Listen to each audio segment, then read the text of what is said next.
provide you the best I have. So guys, आज की class में हम लोग स्टैटिस्टिक्स का थर्ड पार्ट यानी कह सकें तो थर्ड लेवल जो है वो यहाँ पर हम लोग कवर करने वाले हैं, जो कि स्पेसिफिकली को रिलेशन यानी सह संबंध और रेग्रेशन यानी प्रतिगमन के बारे में है।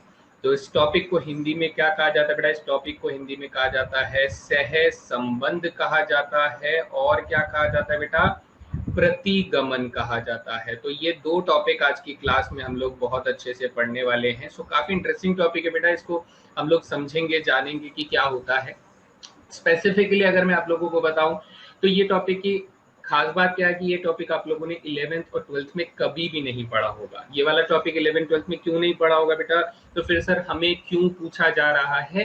तो स्पेसिफिकली अगर मैं आप लोगों को बताऊं तो बेटा ये जो टॉपिक है ये टॉपिक आपका क्लास 11th या 12th के, ठीक है, क्लास 11th या फिर 12th के इकोनॉमिक्स के अंदर ये टॉपिक्स पढ़ाए जाते हैं। किसके अंदर पढ़ाए जाते हैं सर? इकोनॉमिक्स यानी जो अर्थशास्त्र होता है, ठीक है, इकोनॉमिक्स के अंदर ये टॉपिक्स हमारे पढ़ाए जाते हैं। तो जो स्टूडेंट्स कॉमर्स बैकग्राउंड में होते हैं या फिर वो साइंस बैकग्राउंड के साथ इकोनॉमिक्स को पढ़ते हैं, तो उस वक्त उन लोगों को ये टॉपिक्स पढ़ने को मिलते हैं, that is correlation and regressions.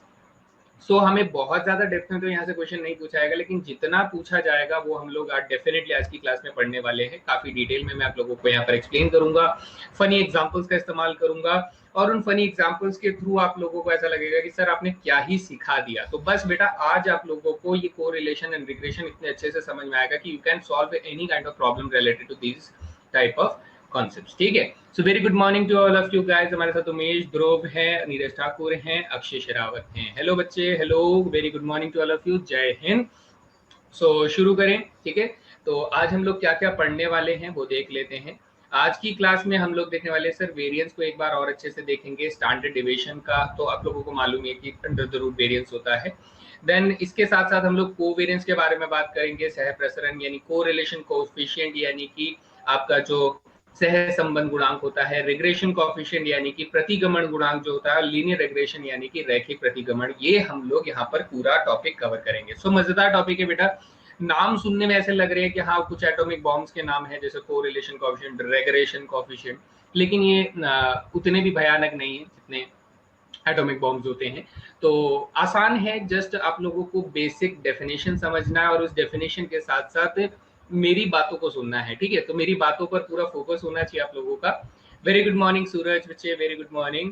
तो प्रीवियस सेशन में बेटा एग्जाम एनालिसिस मैंने पहले ही आप लोगों को बता दिया कि स्टैटिस्टिक्स में से काफी अच्छे लेवल पे क्वेश्चन पूछे जाते हैं, काफी अच्छी क्वांटिटी में क्वेश्चन पूछे जाते हैं। सो वी आर रेडी, ठीक है।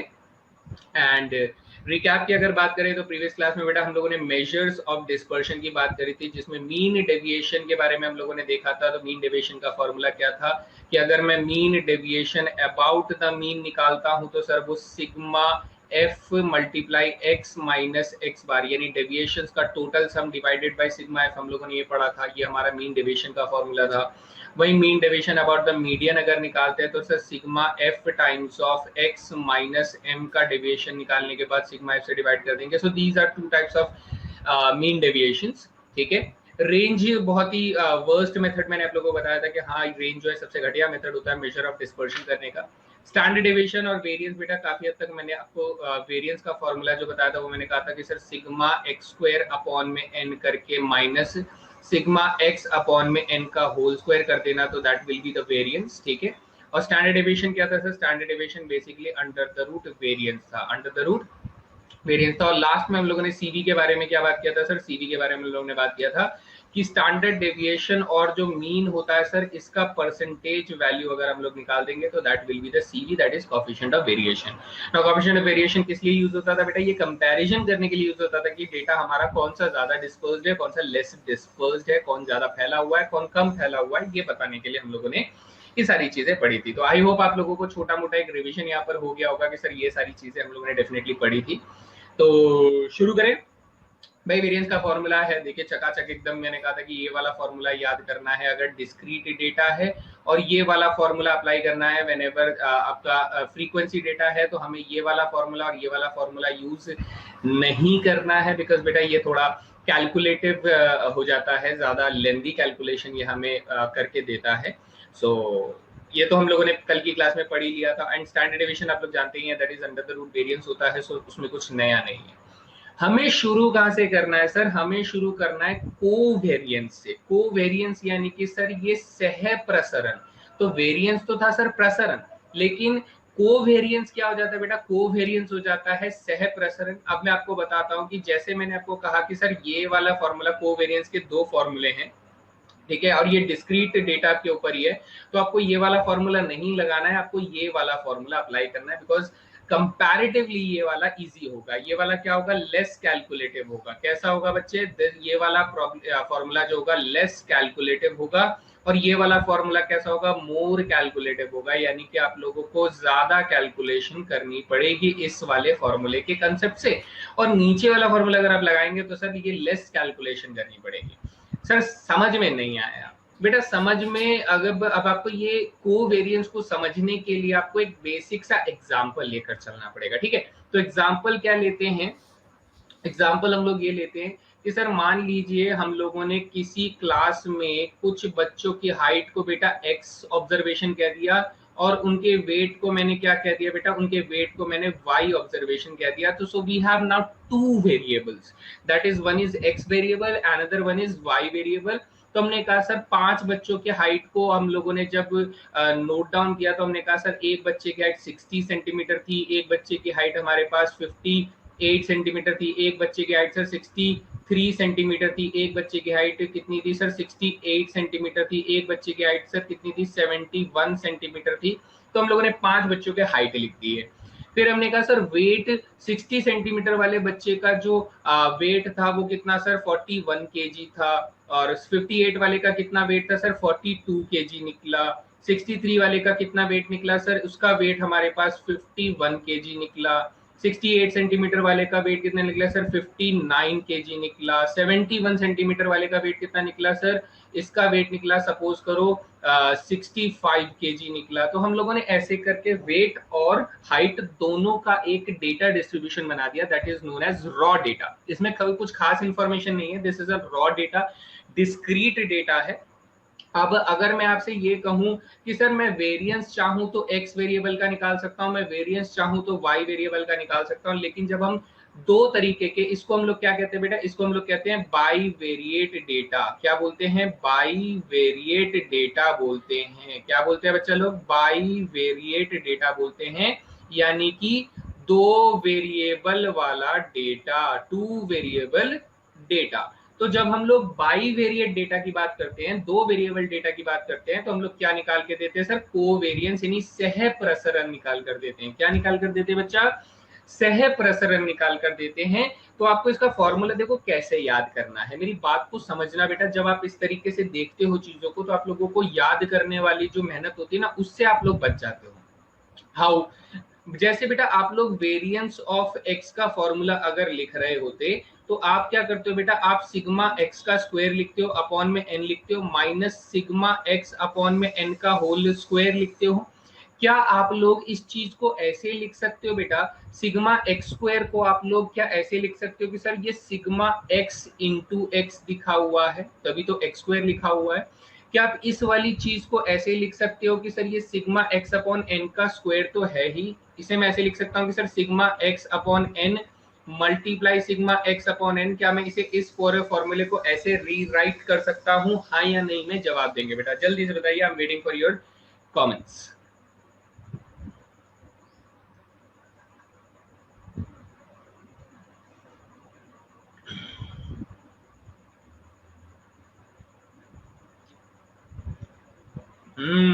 Still waiting. इतना टाइम थोड़ी ना लगता है बताने में। क्या मैं इसे ऐसे लिख सकता हूँ? नीरज ने तो थम्स अप दे दिया, एनीबॉडी एल्स? उमेश ने भी दे दिया। हाँ सर बिल्कुल लिख सकते हैं, डेफिनेटली। तो अब देखिए बेटा, जब मैं इसका कोवेरिएंस का फॉर्मूला बनाऊंगा, तो मैं इसी कॉन्सेप्ट का इस्तेमाल करूंगा कि सर अगर मैं covariance of x and Y निकाल रहा हूं, बेटा ध्यान से सुनिए, covariance of x and Y यानी एक्स और वाई दोनों का मिलाकर अगर मैं यहाँ पर फॉर्मूला बनाऊंगा, तो मैं यहाँ पर ये कहूंगा sir sigma x into x ना लिखकर सिग्मा एक्स इंटू वाई कर दूंगा, डिवाइडेड बाई एन कर दूंगा।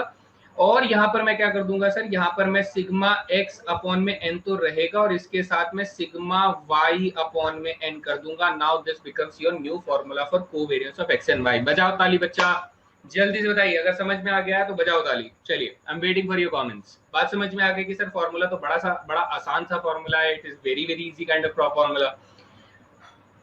ठीक है, सभी को समझ में आ गया?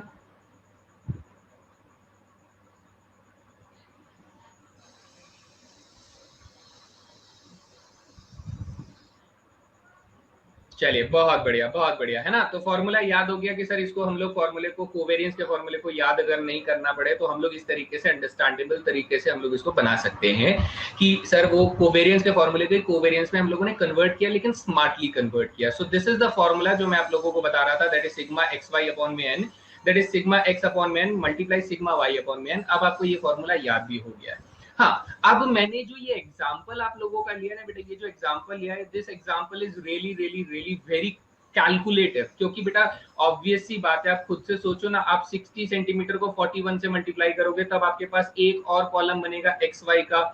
58 को 42 से करोगे, 63 को 51 से करोगे, 68 को 59 से करोगे, 71 को 565 से करोगे। सो it is very very calculative problem. So generally covariance का क्वेश्चन आता है तो आपको अगर बड़ी बड़ी वैल्यूज देता है तो literally it will be very very calculative. तो हम लोग थोड़ा बचेंगे ऐसे क्वेश्चन से। मान लीजिए कि आप लोगों को क्या दिया जाता है, सपोज करिए मैं एक सिंपल सा क्वेश्चन बनाकर देता हूं। मैंने कहा सर हमारा जो एक्स वाला डेटा है वो है 3 4 5 7 9 है ना। मेरा वाई वाला जो डेटा है वो है 1 2 7 3 1। मैंने कुछ भी ले लिया बेटा, मुझे नहीं पता इसकी वैल्यू क्या आने वाली है क्या नहीं आने वाली है, मैंने जस्ट रैंडमली कुछ नंबर यहाँ पर ले लिए हैं। ठीक है, तो मैं इसे क्या कर देता हूँ बेटा, इसे 2 ले लेता हूँ, थोड़ा सा और देख लेंगे। और यहाँ पे 4 5 9 9 18, 18 और 7 बेटा 25। हाँ, करीब करीब मेरे को ठीक ठाक नंबर मिल रहे हैं। अब ध्यान से देखिए हम लोग क्या करने वाले हैं। सर अगर मुझे इसमें कोवेरियंस निकालना है, क्या निकालना है सर, कोवेरियंस निकालना है, तो मुझे पहले एक्स और वाई का प्रोडक्ट वाला एक कॉलम बनाना पड़ेगा। सो एक्स और वाई का प्रोडक्ट 3 1 जा 3 हो जाएगा, 4 2 जा 8 हो जाएगा, 5 7 जा 35 हो जाएगा, 7 3 जा 21 हो जाएगा, 9 2 जा 18 हो जाएगा। नाउ 35 प्लस 3 बेटा 38 हो जाएगा, 38 प्लस 8 46 हो जाएगा, 46 प्लस 39 अगर करूंगा तो 9 6 15 हो जाएगा, 4 3 7 और 1 8 हो जाएगा। यानी सर अगर मैं इसका covariance of X comma Y निकालना चाहता हूँ, सीओवी एक्स वाई निकालना चाहता हूँ, तो मुझे सबसे पहले सिग्मा एक्स वाई को सर एन से डिवाइड करना होगा, माइनस सिग्मा एक्स को सर एन से डिवाइड करके मल्टीप्लाई सिग्मा वाई को बेटा एन से डिवाइड करके ये दोनों वैल्यूज का यूज करना होगा। कूल है गाइस, यहाँ तक बात समझ में आ गई।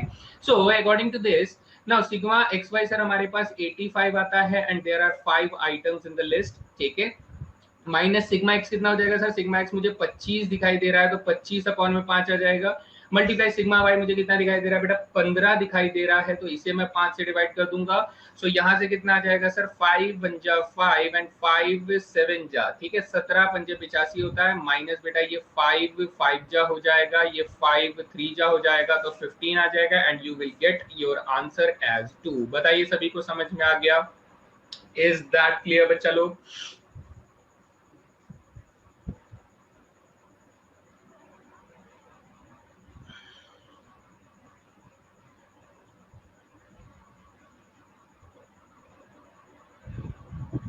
Covariance clear?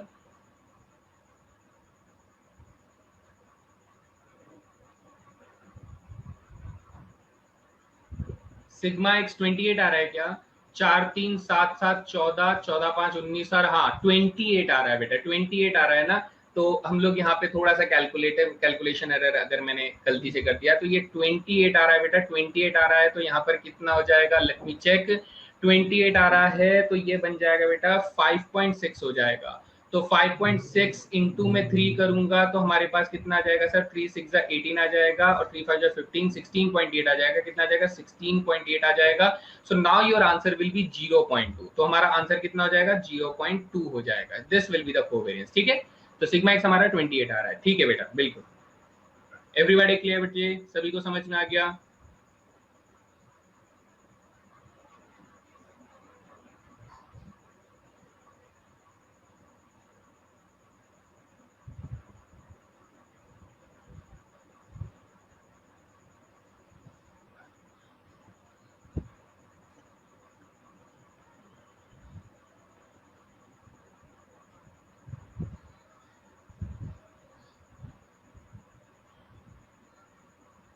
ठीक है, चलिए बहुत बढ़िया, बहुत खूब, बहुत खूब, समझ में आ गया कोवेरियंस। अब सर कोवेरियंस के बाद हम लोग कहाँ जा रहे हैं बेटा, हम लोग जा रहे हैं कोरिलेशन कॉफिशिएंट यानी सह संबंध गुणांक निकालने जा रहे हैं बेटा। क्या निकालने जा रहे हैं, सह संबंध गुणांक, दैट इज कोरिलेशन कॉफिशिएंट। ना बेटा अब से जो भी मैं पढ़ा रहा हूं उसकी definition very important. Sir definition क्या है, ये कह रहा है कोरिलेशन कॉफिशिएंट जो है ये यूज होता है, किस लिए यूज होता है बेटा, टू मेजर, क्या मापन करने के लिए, मापने के लिए, कोई चीज नापने के लिए। क्या नापते हैं सर इससे, strength of relationship between two random variables, यानी जो आपने x और y वेरिएबल लिए थे, इन दोनों के बीच में अगर कोई रिलेशनशिप है, इन दोनों के बीच में अगर कोई संबंध है, ठीक है, संबंध है, तो संबंध की स्ट्रेंथ को यानी उसकी मजबूती को मापने का तरीका बेटा कोरिलेशन कॉफिशिएंट होता है। समझ में आया, फिर से बोलूं, चलिए एक बार और बोला जाए, है ना, ध्यान से सुनेंगे because this is the most important definition, जो अगर आपने इसको नहीं समझा तो बड़ा गड़बड़ हो जाएगा। कोरिलेशन कोएफिशिएंट क्या कह रहा है, correlation coefficient is used to measure, क्या मेजर करने के लिए, the strength of the relationship between two random variable, जो दो रैंडम वेरिएबल आपने लिए थे उनके बीच में जो संबंध है उसकी मजबूती यानी स्ट्रेंथ, उसकी ताकत को मेजर करने के लिए हम लोग कोरिलेशन कोएफिशिएंट का इस्तेमाल करते हैं। और इसे सर आर लेटर से हम लोग डिनोट करते हैं, और आर की वैल्यू जो है वो -1 से लेके 1 के बीच में आती है। कहां से कहां तक आती है बेटा, -1 से 1 के बीच में आती है। फॉर्मूला आप देखना चाहे तो बेटा ये देखिए, ये अपना फॉर्मूला हो जाता है, तो ये एक जगह पे ना लिखते हुए चलिए बेटा, क्योंकि मैं लास्ट में तो लिखूंगा ही, लेकिन अगर इस बीच में कहीं क्वेश्चन वगैरह आया और फिर आप पूछोगे सर फॉर्मूला याद नहीं है, क्वेश्चन सॉल्व नहीं कर पाएंगे, तो इसे लिखते हुए चलना है। ये नहीं कि हाँ सर देख लिया और अपने दिमाग में फीड हो गया, अपन रोबोट हैं, वो कौन सा मूवी आया था, ठीक है, वो कौन सा मूवी आया था, रोबोट ही तो था, हाँ, जो कि स्कैन किया और याद हो गया, नहीं वैसे नहीं करना है बेटा, लिख लो अभी के लिए, बाद में धीरे धीरे प्रैक्टिस करोगे तो याद हो जाएंगे, लेकिन अभी क्वेश्चंस के लिए नोट डाउन करते हुए चलिए कि सर आर की वैल्यू कैसे निकालेंगे, covariance X Y divided by standard deviation of X into standard deviation of Y, ठीक है। अच्छा, अब मैं पहले आपको ये समझाता हूँ कि सर रिलेशनशिप का कॉन्सेप्ट क्या है बेटा, इसे बहुत अच्छे से समझिएगा। नाउ मैं कुछ फनी एग्जांपल्स का इस्तेमाल करूंगा, ठीक है।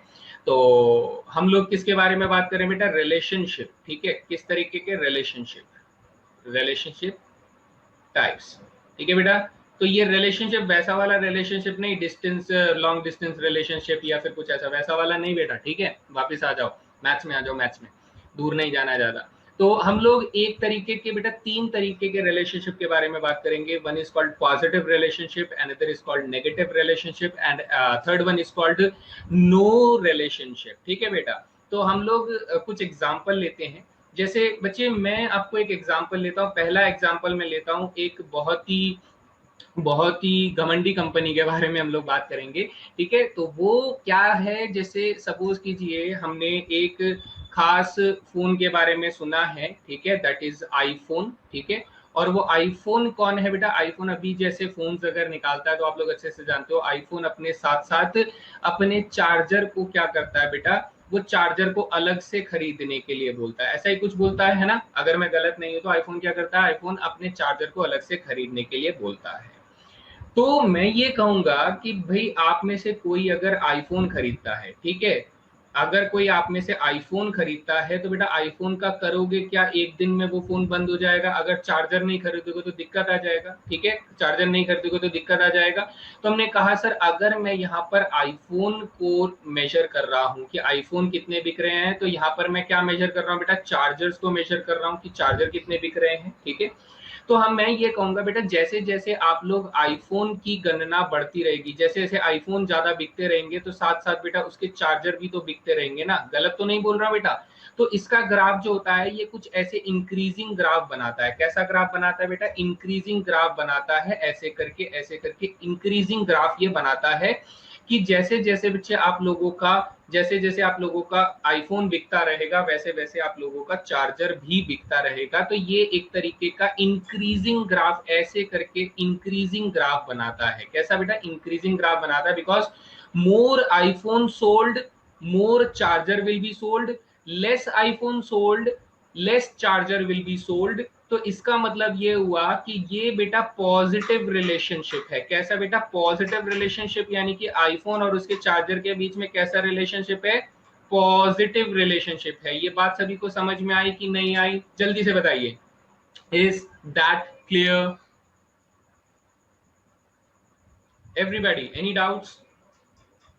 बेटा जितना ज्यादा आईफोन बिकेगा उतने चार्जर बिकेंगे, जितना कम आईफोन बिकेगा उतने कम चार्जर बिकेंगे। यानी अगर एक चीज इंक्रीज हो रही है, ध्यान से सुनेंगे, यदि एक चीज इंक्रीज हो रही है तो दूसरी चीज भी इंक्रीज करेगी, अगर एक चीज डिक्रीज कर रही है तो दूसरी चीज भी डिक्रीज करेगी। इसी को पॉजिटिव रिलेशनशिप हम लोग बोलेंगे। Is that clear?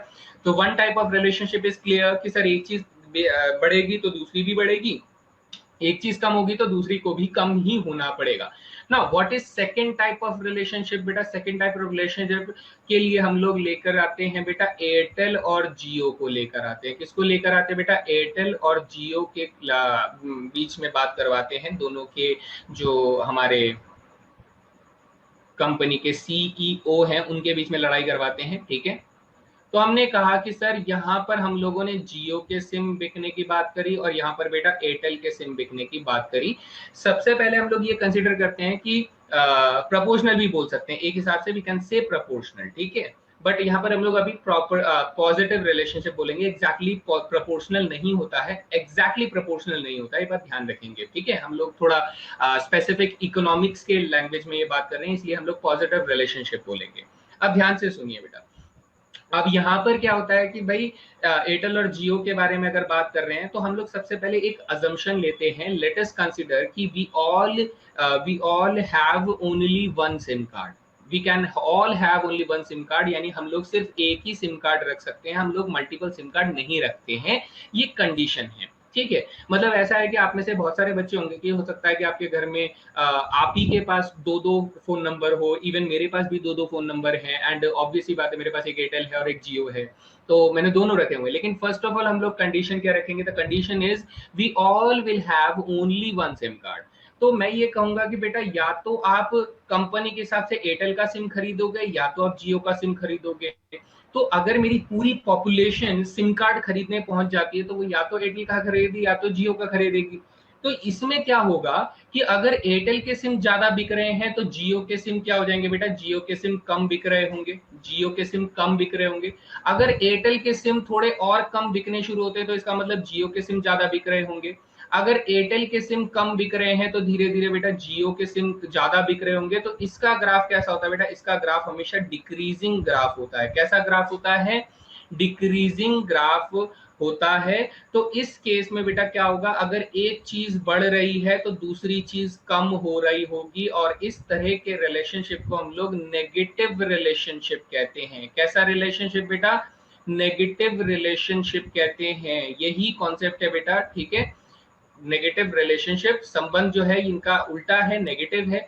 यानी सर अगर एक चीज की बिक्री बढ़ रही है तो दूसरी चीज की बिक्री घट रही होगी, और अगर एक चीज की बिक्री घट रही है तो दूसरी चीज की बिक्री बढ़ रही होगी। बताइए, यहां तक सभी को समझ में आ गया? ठीक है बेटा, नीरज कुमार बात तो आपकी सही है, लेकिन दो दो किडनियां चली जाएंगी, याद रखना। चलो बहुत हो गया बड़ा जोक, है ना? किडनी वाला जोक बहुत पुराना हो गया है, कुछ नया ढूंढ के लाएंगे। लिवर लिवर लिवर काम का होता है क्या? चलो, तो चार्जर इसीलिए बेटा हम लोग, पता है ये जो आप बात बोल रहे हो नीरज जी की, ये हो सकता है कि आप दो दोस्त मिलकर फोन तो आप दोनों ले लो लेकिन चार्जर आप लोग शेयर कर लो। तो उसी केस में हम लोग क्या बोलते हैं? उसी केस में हम लोग बोलते हैं कि सर जो प्रपोर्शनल नहीं है, क्योंकि बेटा कुछ लोग चालाक होते हैं ना, वो लोग चार्जर नहीं खरीदेंगे, वो शेयर कर लेंगे चार्जर को, तो प्रपोर्शनल नहीं होता है। लेकिन ये क्या होता है, थोड़ा कर्वी लाइन यहाँ पर बनती है। So that is the major difference. Is that clear? सभी को पॉजिटिव रिलेशनशिप और नेगेटिव रिलेशनशिप में फर्क समझ में आ गया? एवरीबॉडी जल्दी से बताइए।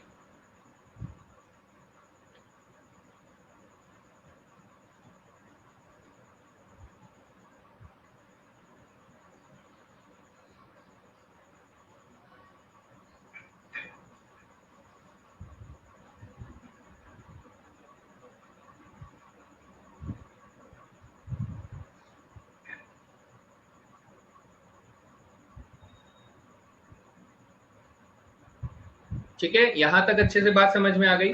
सो नाउ अब मैं थर्ड टाइप ऑफ रिलेशनशिप की बात कर रहा हूं बेटा। थर्ड टाइप ऑफ रिलेशनशिप कैसी होती है sir? Third type of relationship में हम लोग एक एग्जांपल ले लेते हैं, किसका बेटा? टाटा सॉल्ट का ले लेते हैं, ठीक है, टाटा सॉल्ट का। और कोलगेट मंजन का ले लेते हैं बेटा, कोलगेट टूथपेस्ट का एग्जांपल ले लेते हैं, है ना, कोलगेट टूथपेस्ट का एग्जांपल ले लेते हैं, सिंपल सी बात है।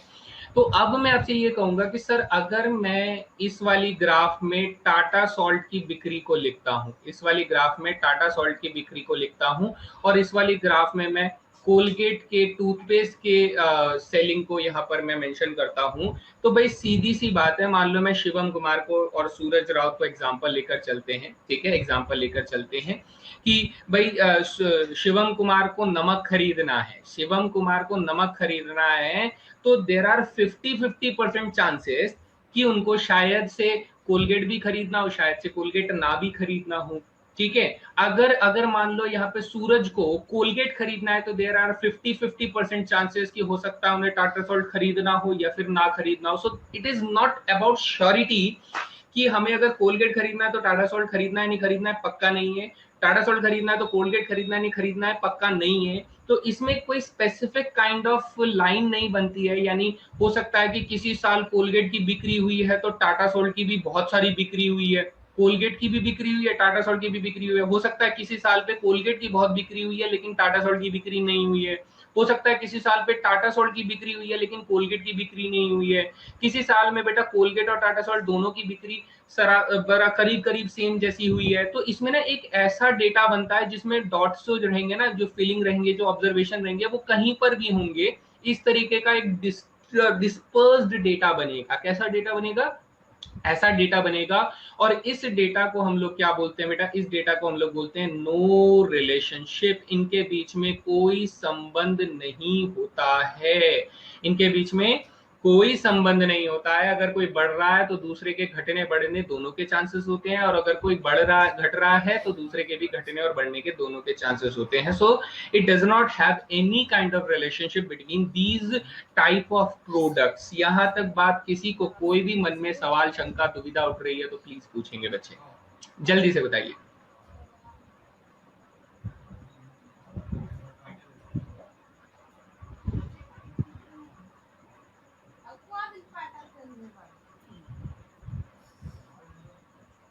ठीक है, एग्जाम्पल्स काफी कूल थे बेटा, काफी कूल एग्जाम्पल्स थे। सटीक बात समझाई जा सकती है कि हाँ सर ये रिलेशनशिप का जो कॉन्सेप्ट है वो हमें समझ में आ गया है। अब आगे बढ़ते हैं। तो ये आपसे ये कहना चाहता है कि सर ये ग्राफ देखो कोरिलेशन कोएफिशिएंट का। तो यहाँ पर ये कह रहा है कि सर अगर जो आर की वैल्यू है, सबसे पहले इस चीज को समझिएगा, ठीक है, सबसे पहले इस चीज को समझना है बहुत अच्छे से कि आर की वैल्यू जो है सर वो बिलोंग कहां से करेगी? -1 से लेके 1 तक बिलोंग करेगी। तो ये क्या कहना चाहता है सर? अगर हमारे पास आर की वैल्यू -1 आ जाती है, -1 आ जाती है, तो हम लोग बोलते हैं स्ट्रॉन्गेस्ट नेगेटिव रिलेशन बोलते हैं। क्या बोलते हैं बेटा? स्ट्रॉन्गेस्ट नेगेटिव रिलेशन बोलते हैं। अगर आर की वैल्यू +1 आ जाती है तो हम लोग बोलते हैं स्ट्रॉन्गेस्ट पॉजिटिव रिलेशन बोलते हैं बेटा, स्ट्रॉन्गेस्ट पॉजिटिव रिलेशन हम लोग इसको बोलते हैं, ठीक है। और आर की वैल्यू अगर 0 आ जाती है तो हम लोग बोलते हैं सर नो रिलेशन बोलते हैं। क्या बोलते हैं बेटा? नो रिलेशन बोलते हैं। तो अब मैं आपको ये कहना चाहता हूं कि अगर सर आप में से कोई बच्चा ये सवाल पूछ सकता है, जेन्युइन सवाल है कि सर अगर आर की वैल्यू 1 ना होकर 0.7 हो जाए, अगर आर की वैल्यू 1 ना होकर 0.7 हो जाए, तो मैं इसे सिर्फ पॉजिटिव रिलेशन बोलूंगा बेटा, मैं इसे सिर्फ पॉजिटिव रिलेशन बोलूंगा, उसमें स्ट्रॉन्गेस्ट शब्द को नहीं जोड़ूंगा, ठीक है। स्ट्रॉन्गेस्ट शब्द को मैं ऐड नहीं करूंगा। It is only the positive relationship, लेकिन ये स्ट्रॉन्गेस्ट नहीं है। ये वही वाली बात हो गई बेटा जिसमें हम लोगों ने चार्जर को जुगाड़ से आपस में शेयर कर लिया, ये वही वाली बात हो गई सर। इसीलिए आर की वैल्यू जो है ना वो +1 नहीं हो पा रही है, इसीलिए। तो उस दिन से बेटा स्ट्रॉन्गेस्ट पॉजिटिव रिलेशनशिप बन जाएगा। लेकिन हम लोग तो चालू लोग, हम लोग क्या करेंगे सर? हम लोग चार्जर को शेयर कर लेंगे कि भैया 3000 का चार्जर अलग से कौन खरीदे, उससे बढ़िया है चार्जर को शेयर कर लेते हैं। तो चार्जर शेयर करने से क्या हो रहा है? जितने आईफोन बिक रहे हैं उतने चार्जर नहीं बिक पा रहे हैं। सो इसीलिए स्ट्रॉन्गेस्ट पॉजिटिव रिलेशनशिप नहीं बन पा रही है। So that is why we say कि सर आर की वैल्यू +1 ना होकर उससे थोड़ा सा पॉजिटिव में ही कम हो जाता है। Is that clear? बात समझ में आ रही है? अब इसी चीज में हम लोग ये कहते हैं कि सर सिर्फ ये याद रखना, सिर्फ और सिर्फ ये याद रखना कि r जब बराबर 1 होता है तो बेटा स्ट्रेट लाइन बनती है, बिल्कुल स्ट्रेट लाइन बनती है, बिल्कुल सीधी रेखा बनती है। और r की वैल्यू जब -1 होती है तब बेटा क्या बनता है, बिल्कुल स्ट्रेट लाइन बनती है। कैसी बनती है? बिल्कुल स्ट्रेट लाइन बनती है। बट डिफरेंस हम जानते हैं सर, जब पॉजिटिव रिलेशन होता है तो इंक्रीजिंग ग्राफ होता है, नेगेटिव रिलेशन में डिक्रीजिंग ग्राफ होता है, ये बात हम लोग जानते हैं। जब r की वैल्यू 1 या -1 नहीं होती है तो बेटा हम लोग नो स्ट्रेट लाइन बोलते हैं, यानी स्ट्रेट लाइन नहीं बनती है, कुछ भी बन जाए बेटा लेकिन स्ट्रेट लाइन नहीं बनती है। तो हम लोग यहाँ पर नो स्ट्रेट लाइन, कोई सीधी रेखा नहीं बनेगी। और r बराबर 0 पर तो कोई मतलब ही नहीं होता, क्योंकि यहाँ पर स्ट्रेट लाइन कहाँ बनाओगे बेटा, यहाँ पे ऐसे दोनों डॉट्स को ज्वाइन करोगे, ऐसे करके ज्वाइन करोगे तो कितने स्ट्रेट लाइन बनोगे, ऐसे कॉमनली एक स्ट्रेट लाइन नहीं बन पा रही है। सो स्ट्रेट लाइन बनाने के लिए आपको मैं फिर से बोल रहा हूं बेटा, अगर आपको स्ट्रेट लाइन बनाना है तो या तो r बराबर 1 और r बराबर -1 पर ही आपको स्ट्रेट लाइन बनेगा। एनी डाउट्स बच्चा लोग? जल्दी से बताएंगे, एनी डाउट्स?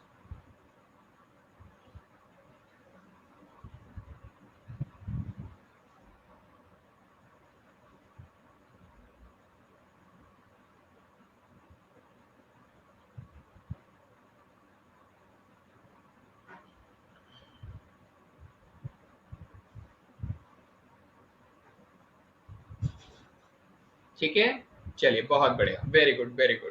अब आगे बढ़ते हैं सर, आगे बढ़ते हैं, यहाँ से और चीजें देखते हैं। अब हम लोग जा रहे हैं किसके पास सर, रेग्रेशन कॉफिशिएंट के पास बात करने जा रहे हैं, यानी प्रतिगमन गुणांक। प्रतिगमन गुणांक, रेग्रेशन कॉफिशिएंट जिसे हिंदी में कहा जाता है। सो अब इसकी डेफिनेशन को फोकस करिए sir, definition is very very important बेटा, डेफिनेशन पे सवाल बनेंगे, डेफिनेशन पे सवाल बनेंगे, याद रखना। रिग्रेशन जो है यानी प्रतिगमन जो है वो यूज होता है, किस लिए यूज होता है सर, ये डिनोट करता है, किस चीज को डिनोट करता है सर, ये एस्टिमेशन को और प्रिडिक्शन को। बेटा एस्टिमेशन माने क्या होता है, तुक्का लगाना, ठीक है। एस्टिमेशन का मतलब क्या होता है बेटा, तुक्का लगाना। आप लोग इसके लिए हिंदी में थोड़ा और अच्छा शब्द ढूंढ सकते हो, ठीक है। मुझे यही शब्द समझ में आया कि एस्टिमेशन का मतलब क्या होता है, तुक्का लगाना, कि एस्टिमेट करना। प्रिडिक्शन का माने क्या होता है बेटा, प्रिडिक्शन का मतलब होता है पूर्व, वो जो भविष्यवाणी करना, ठीक है। प्रिडिक्शन का मतलब क्या होता है बेटा, भविष्यवाणी करना। और ऑब्वियसली बेटा भविष्यवाणी करना भी करीब करीब तुक्के के बराबर ही होता है, ठीक है, भविष्यवाणी करना। तो इसका दो काम होता है बेटा, एक तो सर एस्टिमेशन करना, और एक सर किस काम करना, प्रिडिक्शन करना, भविष्यवाणी करना या फिर तुक्का लगाने का काम होता है। किस बात का, किस बात का बेटा, कि अगर एक वेरिएबल की वैल्यू आपको मालूम है तो दूसरे वेरिएबल की वैल्यू कितनी होगी, इस बात का या तो आप एस्टिमेशन तुक्का लगाओगे या तो प्रिडिक्शन भविष्यवाणी करोगे। बात सभी को डेफिनेशन समझ में आई या नहीं आई, जल्दी से बताइए।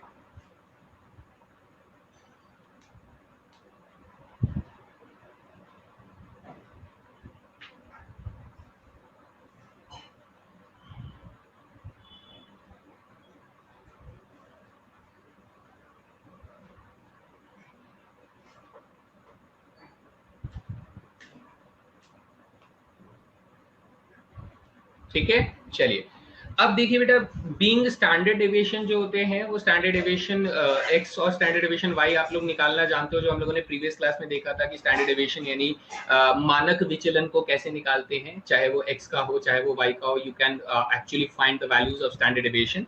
तो ये कहता है कि सर ये जो प्रतिगमन गुणांक होते हैं ये दो तरीके के होते हैं।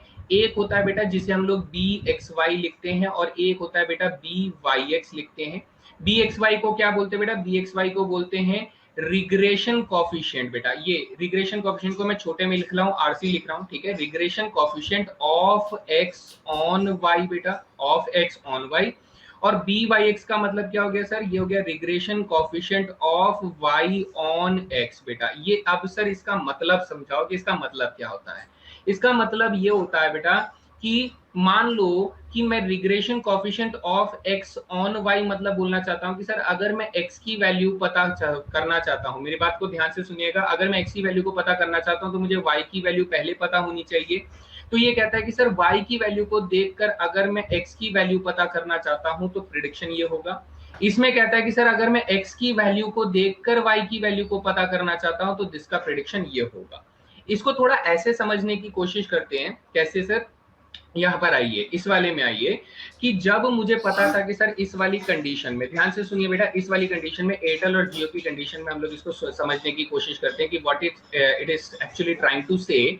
मैं ये कहता हूँ बेटा, अभी आप लोगों को एक पुराना न्यूज होगा, उस न्यूज में क्या पता चला था कि सर ये जो मार्क जकरबर्ग है उसने इंडिया में रिलायंस जियो कंपनी में एक बहुत बड़ा इन्वेस्टमेंट किया है, ये बात आपको मालूम होगा। वो इन्वेस्टमेंट किस लिए था बेटा? ऑब्वियसली बात है, रिलायंस जियो जो है वो इंडिया में 5G नेटवर्क को लेकर आने वाला है। तो ऑब्वियसली बात है, मार्क जकरबर्ग को ऐसा लगा कि हाँ भैया ये तो एक अच्छा बिजनेस है और इंडिया को ग्रो करने में मौका भी मिलेगा, हेल्प भी मिलेगी। तो मार्क जकरबर्ग ने एक बहुत बड़ा इन्वेस्टमेंट रिलायंस जियो के लिए किया। तो ऑब्वियसली बात है बेटा, जियो को जब इतना बड़ा इन्वेस्टमेंट अमाउंट मिलेगा तो आपके हिसाब से जियो की कंपनी ऊपर नहीं जाएगी? यस और नो में आंसर करिए फटाफट से कि अगर रिलायंस जियो के पास एक बहुत बड़ा अमाउंट है इन्वेस्ट करने के लिए, तो रिलायंस जियो की जो सेल होगी वो ऑब्वियसली बात है थोड़ा सा पीक पे जाएगी, ऊपर जाएगी, है ना? जाएगी कि नहीं जाएगी? जल्दी से बताइए, यस और नो।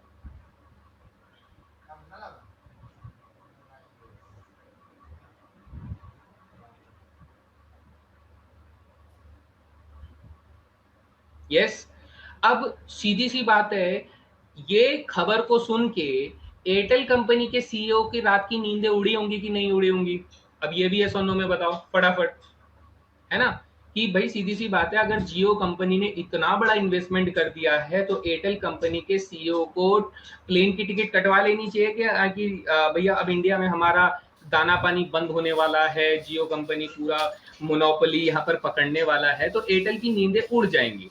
तो अब क्या अंबानी ग्रुप जो है, ठीक है, अंबानी ग्रुप जो है, क्या वो ये प्रिडिक्शन कर सकता है कि अगर मैंने 100 करोड़ रुपए अपनी कंपनी इन्वेस्ट किए तो भैया आने वाले 5 साल में एयरटेल को दफा हो जाना पड़ेगा? ठीक है, एयरटेल में दफा हो जाना पड़ेगा। तो ये चीज जो प्रिडिक्शन होती है ना बेटा, इसी प्रिडिक्शन को हम लोग करते हैं, किस बेसिस पे करते हैं सर? ये रिग्रेशन कॉफिशिएंट में करते हैं कि अगर मान लो रिलायंस जियो कंपनी ने 100 करोड़ रुपए अपनी कंपनी में खर्च किए, तो कितने साल के अंदर अंदर एयरटेल कंपनी को डूब जाना होगा? यही प्रिडिक्शन या यही एस्टिमेशन जो होता है बेटा, यही एस्टिमेशन को हम लोग रिग्रेशन कॉफिशिएंट बोलना चाहते हैं। Is that clear? बताइए, is that clear? When we have some kind of value in the first company, then we can predict the value of the second company after some time of years. बात समझ में आ गई सभी को?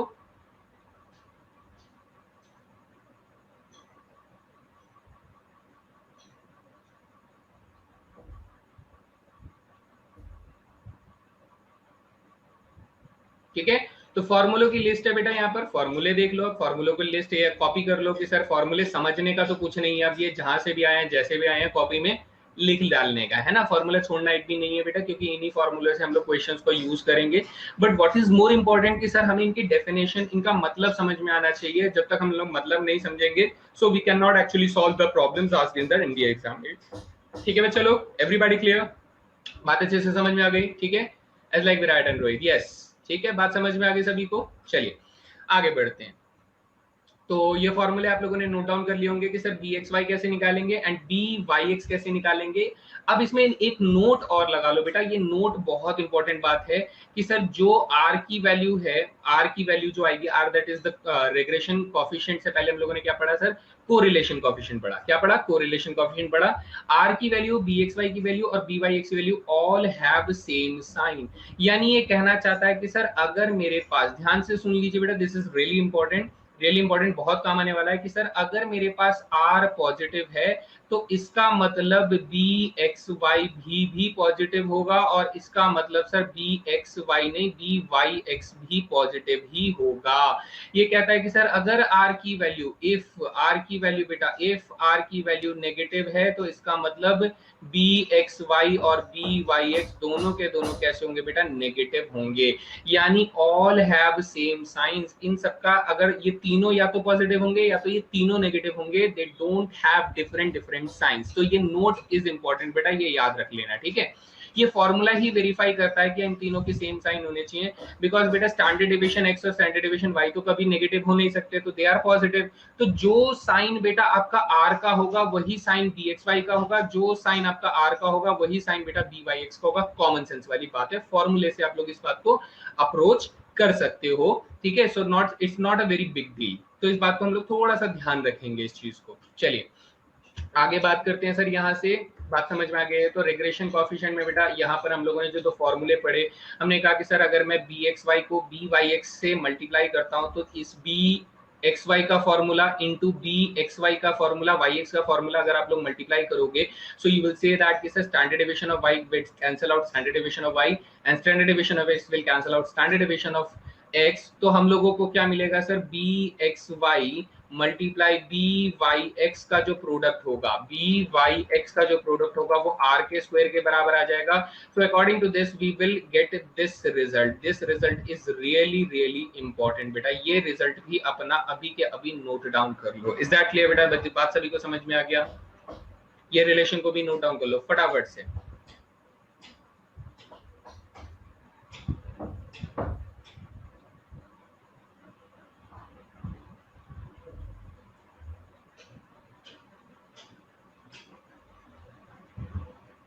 ठीक है, चलिए अब हम लोग ये बात जब समझ जाते हैं तो अब हम लोग एक छोटा सा सवाल यहाँ पर लगाने की कोशिश करते हैं बच्चा लोग। ये सवाल आप लोगों के सामने तो है ही एंड जल्दी से बताएंगे इस क्वेश्चन का आंसर आपके हिसाब से कितना होना चाहिए। मैं आप लोगों को 45 सेकेंड यहाँ पर दे रहा हूँ। सो जल्दी बताएंगे इसका सही जवाब बच्चा लोग।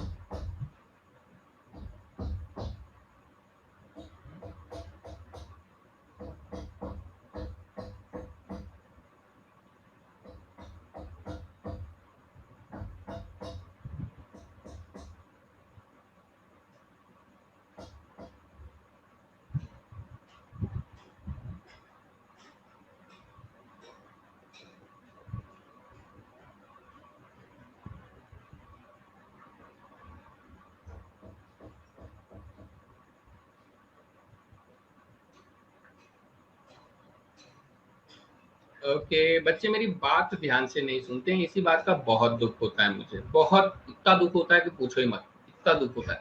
ठीक है, कभी कभी कंगना रनावत वाली बात याद आ जाती है, मेरा तो इतना मूड खराब है, इतना मूड खराब है। ठीक है, तो अब ध्यान से सुन लो बेटा, हम लोगों ने फॉर्मूले में ये कहा कि सर आर की जो वैल्यू है वो under the root B x Y multiply B Y X के बराबर होता है, ये हम लोगों ने देखा। तो sir according to the formula R की वैल्यू माइनस के 1/2 मल्टीप्लाई माइनस के 1/8 हो जाएगा, तो आपके पास आर की वैल्यू आ जाएगी अंडर द रूट 1/16 आ जाएगी। सो यू विल से दैट कि सर आंसर तो हमारा 1/4 होना चाहिए। लेकिन किसी ने ये बात ध्यान दी, मैंने जब बोला था कि जो साइन बेटा बी एक्स वाई का होगा जो, या फिर जो साइन जो होगा वो बी वाई एक्स का होगा, यानी अगर दोनों नेगेटिव है तो आर की वैल्यू पे बेटा नेगेटिव होनी चाहिए। तो राइट आंसर हमारा ऑप्शन नंबर ए होगा। ऑप्शन नंबर सी और ऑप्शन डी पहले ही एलिमिनेट कर देने चाहिए थे आप लोगों को। ठीक है, ये बात मैंने बार बार आप लोगों को बोली थी कि अगर मेरे पास बी एक्स वाई और बी वाई एक्स की वैल्यू नेगेटिव है तो ऑब्वियस ही बात है आर की वैल्यू भी नेगेटिव होगी, क्योंकि या तो तीनों एक साथ नेगेटिव होंगे या तो तीनों एक साथ पॉजिटिव होंगे। There is no other chance बेटा, कोई और चांस आप सोच ही नहीं सकते। तो फर्स्ट ऑफ ऑल आपको सी ऑप्शन और डी ऑप्शन को एलिमिनेट करना था। बात क्लियर हुई सभी को? जल्दी से बताइए, सभी को बात क्लियर हुई? अच्छा, हिंदी में माइनस का 1/6 दिया हुआ है ना? ओके ओके, छोटी सी यहाँ पर गलती हो रखी है, ये माइनस के 1/8 है बेटा। ठीक है, ये माइनस के 1/8 है। इसके लिए मैं माफी मांगूंगा नीरज बच्चे, ये शायद से मेरी नजर से चूक गया होगा, जब मैं इसे टाइप कर रहा हूँ तो शायद से ये 1/6 बन गया होगा। ठीक है, लेकिन बाकी बात समझ में आ गई सभी को?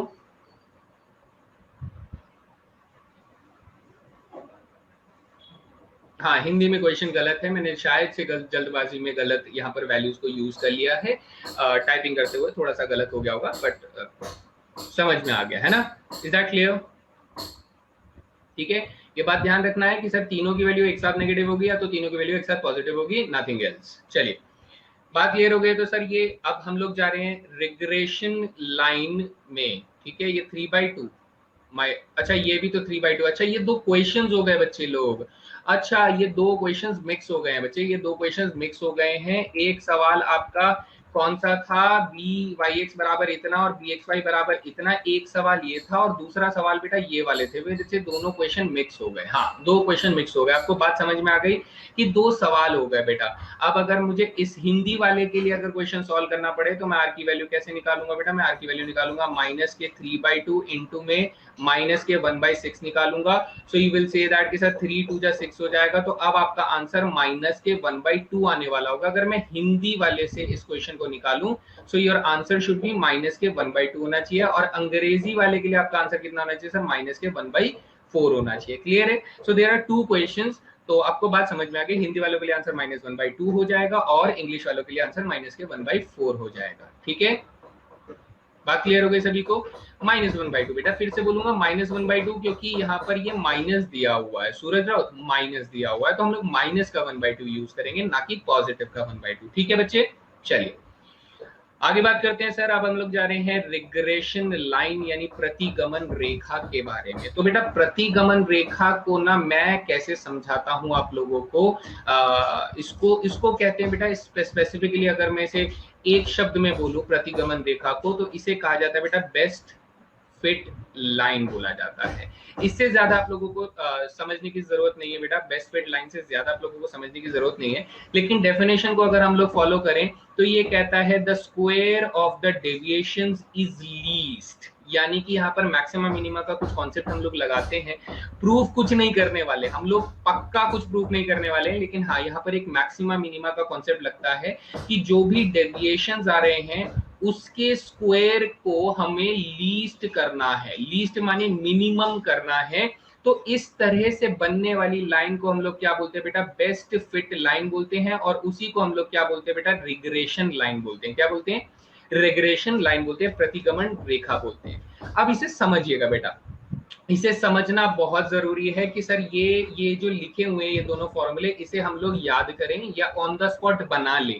तो इसे ध्यान से देखिए बेटा, आप लोगों ने 2 डायमेंशन ज्योमेट्री के अंदर, 2D जियोमेट्री के अंदर ना मेरे साथ एक चीज पढ़ी होगी, आप लोगों को याद भी होगी, और वो बहुत मजेदार तरीके से आप लोगों ने पढ़ी थी और अपने क्वेश्चंस भी सॉल्व किए थे। That is slope point form पढ़ा था। क्या पढ़ा था सर? स्लोप पॉइंट फॉर्म पढ़ा था इक्वेशन ऑफ लाइन के लिए, स्लोप पॉइंट फॉर्म, जिसमें हम लोगों ने कहा था कि सर स्लोप जो होता है वो अगर हम लोग m ले लेते हैं, और पॉइंट जो होता है वो अगर हम लोग x1, y1 ले लेते हैं, तो इक्वेशन ऑफ लाइन कैसे बनाई थी सर हम लोगों ने बनाई थी सर y माइनस y1 बराबर स्लोप इन है। इसमें ये हम लोगों ने लगाया था स्लोप पॉइंट फॉर्म में, एवरीबॉडी नो। अब अगर मैं ये चीज लेकर आता हूं बेटा रिग्रेशन लाइन के कॉन्सेप्ट में लेकर आता हूं, मेरी बात को ध्यान से सुनिएगा, कितनी मजेदार चीज बता रहा हूं। रिग्रेशन लाइन के कॉन्सेप्ट में अगर मैं लेकर आता हूं, तो हम लोग यहाँ पर कहेंगे सर मुझे लाइन ही तो बनानी है, तो मैं स्लोप पॉइंट फॉर्म का इस्तेमाल करूं, तो मुझे ये बताइए सर इसमें स्लोप कितना होता है बेटा।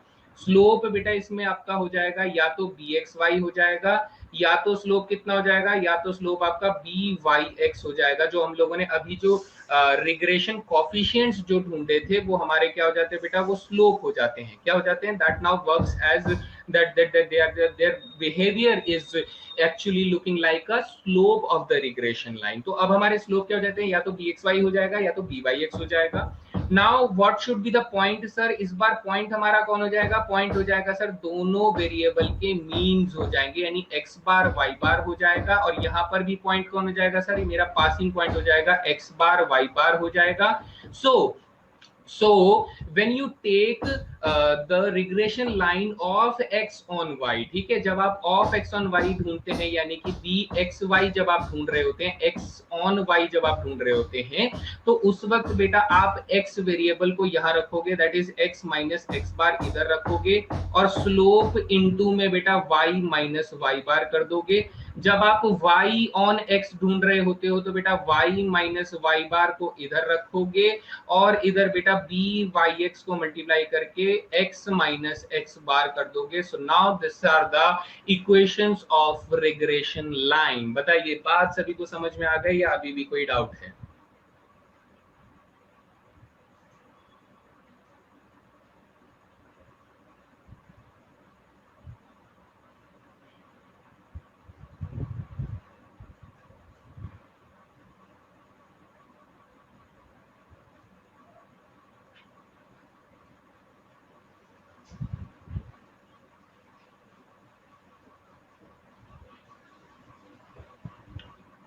ठीक है। जैसे मैं आप लोगों को थोड़ा सा एक्सप्लेन कर देता हूं ताकि किसी बच्चे को कोई भी कंफ्यूजन ना रह जाए। बेटा मेरा तो काम है आप लोगों को एक्सप्लेन करना, तो मैं आपको एक छोटा सा क्वेश्चन बना देता हूं। सपोज कीजिए इस क्वेश्चन में आप लोगों को बोल दिया था सर एक्स बार जो है वो हमारे पास 35 है, वाई बार जो है वो सर हमारे पास 2 है, और बी एक्स वाई जो है वो सर हमारे पास माइनस के 1/2 है, और बी वाई एक्स जो है वो हमारे पास कितना है सर माइनस के 3/4 है। तो अब आपसे ये कह रहा है कि सर मुझे दो चीजें बताइए। पहली चीज क्या बताइए, regression line of X on Y बताइए बेटा। ठीक है। दूसरी चीज क्या बताइए sir, regression line of y on x बताइए बेटा। ऑफ y ऑन x, मुझे ये दो सवालों के जवाब चाहिए।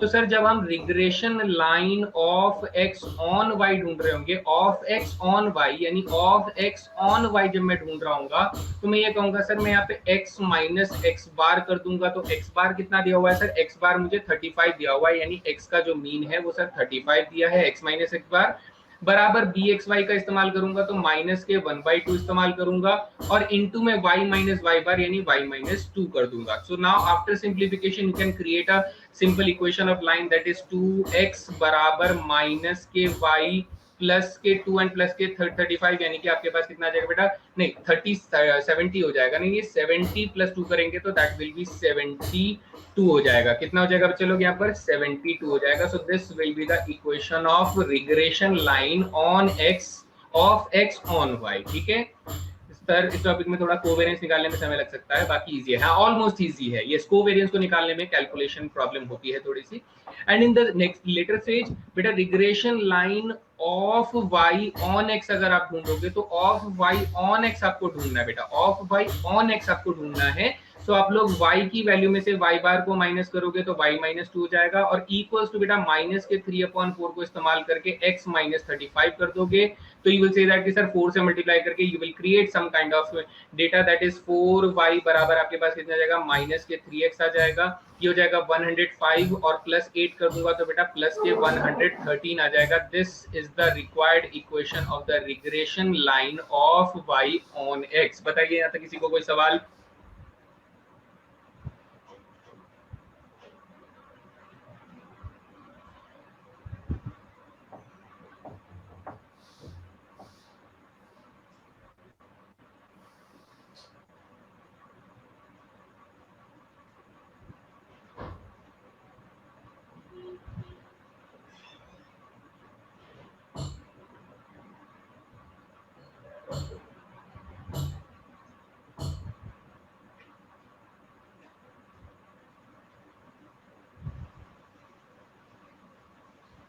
ठीक है, चलिए बढ़िया, बात समझ में आ गई।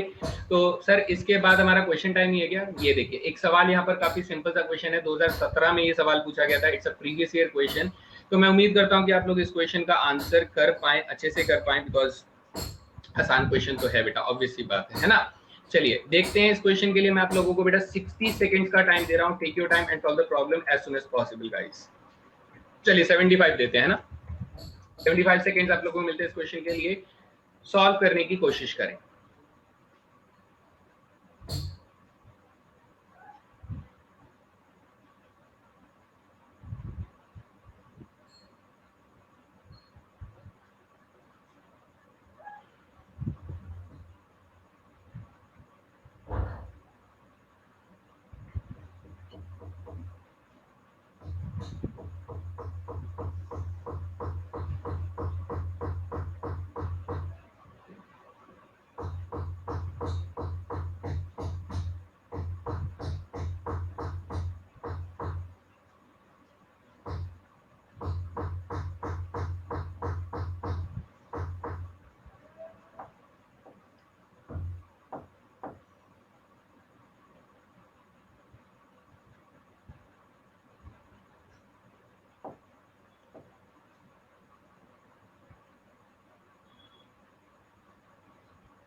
गुड, बच्चे अभी भी कंफ्यूज हैं, तो बेटा अगर आप लोगों को याद नहीं है तो मैंने आप लोगों को आपसे मांगा जा रहा है x ऑन y मांगा जा रहा है बेटा, x ऑन y मांगा जा रहा है, तो इसका मतलब सर हमें सबसे पहले तो ये स्लोप ढूंढना पड़ेगा bxy।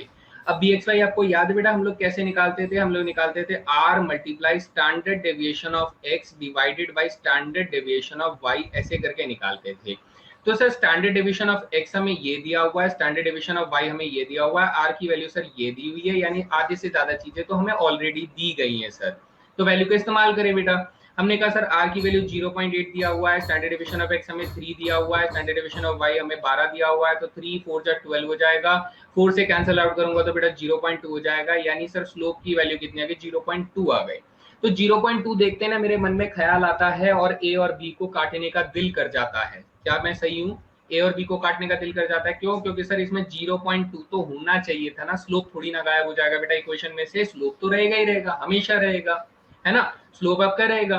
और फिर उसके बाद सर मुझे equation of X on Y निकालना है, इसका मतलब सर एक्स में से मुझे एक्स बार माइनस करना है, बराबर सर बी एक्स वाई को मुझे वाई माइनस वाई बार से मल्टीप्लाई करना है। क्या करना है? वाई माइनस वाई बार से मल्टीप्लाई करना है। सो x माइनस एक्स बार यानी सर x माइनस 10 हो जाएगा, और बी एक्स वाई कितना हो जाएगा बेटा, 0.2 मल्टीप्लाई में y माइनस 90 हो जाएगा। When you solve this whole equation, you will get minus के 8 plus 0.2 y मिल जाएगा। So option number C must be the right answer। बताइए सभी को क्लियर हुआ बच्चे लोग? जल्दी से बताइए, is that clear?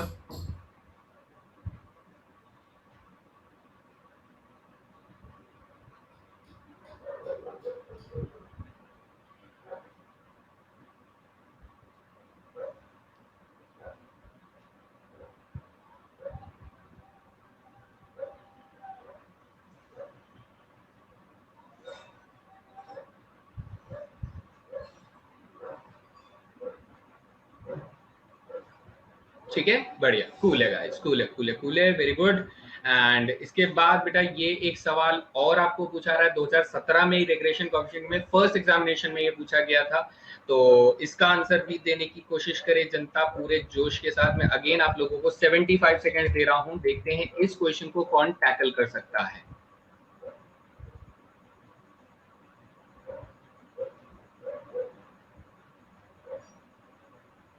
ये काफी अच्छा प्रीवियस ईयर क्वेश्चन था बेटा, ये काफी बच्चों ने मुझसे कहा कि सर बस यही वाला सवाल अपने को सही समझ में आया है, बाकी तो काफी हमने स्टैटिस्टिक्स में समझ लिया है, लेकिन ये सवाल कुछ ऐसा था जो भयानक रूप से डराने की कोशिश करता है और बच्चे सॉल्व भी नहीं कर पाते, ये काफी दिक्कत देखने को मिली है। सो लेट्स सी इस क्वेश्चन का सही आंसर कौन कौन यहाँ पर दे सकते हैं। Waiting for the right answers.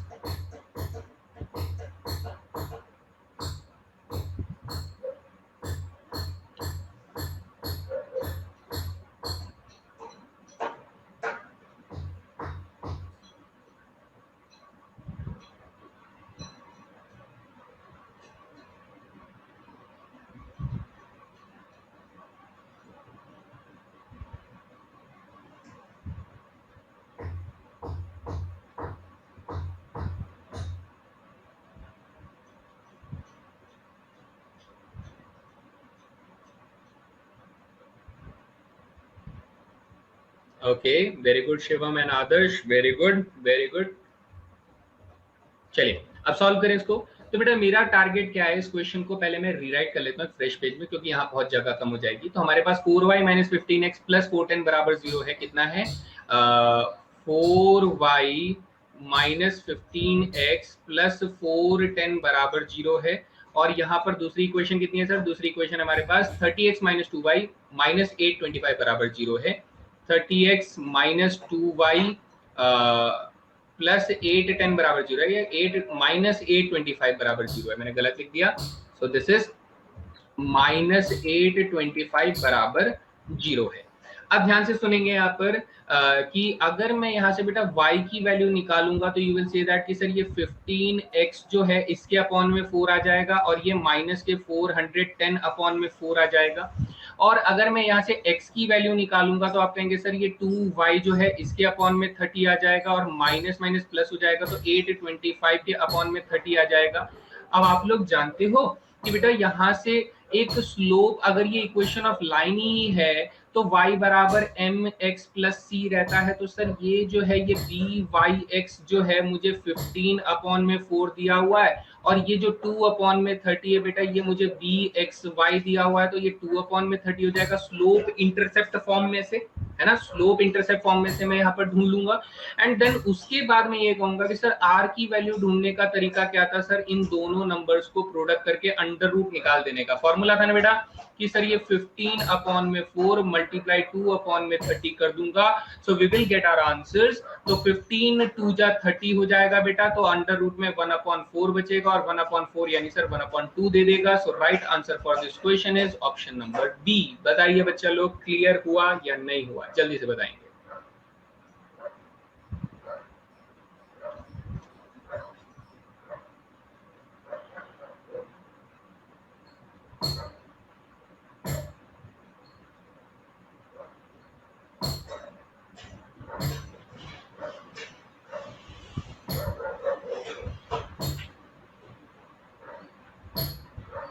काफी इजी क्वेश्चन था, लेकिन बच्चों को एक्चुअली इस कॉन्सेप्ट के बारे में पता ही नहीं होता है, दैट इज वाई वो बहुत ज्यादा कंफ्यूज हो जाते हैं।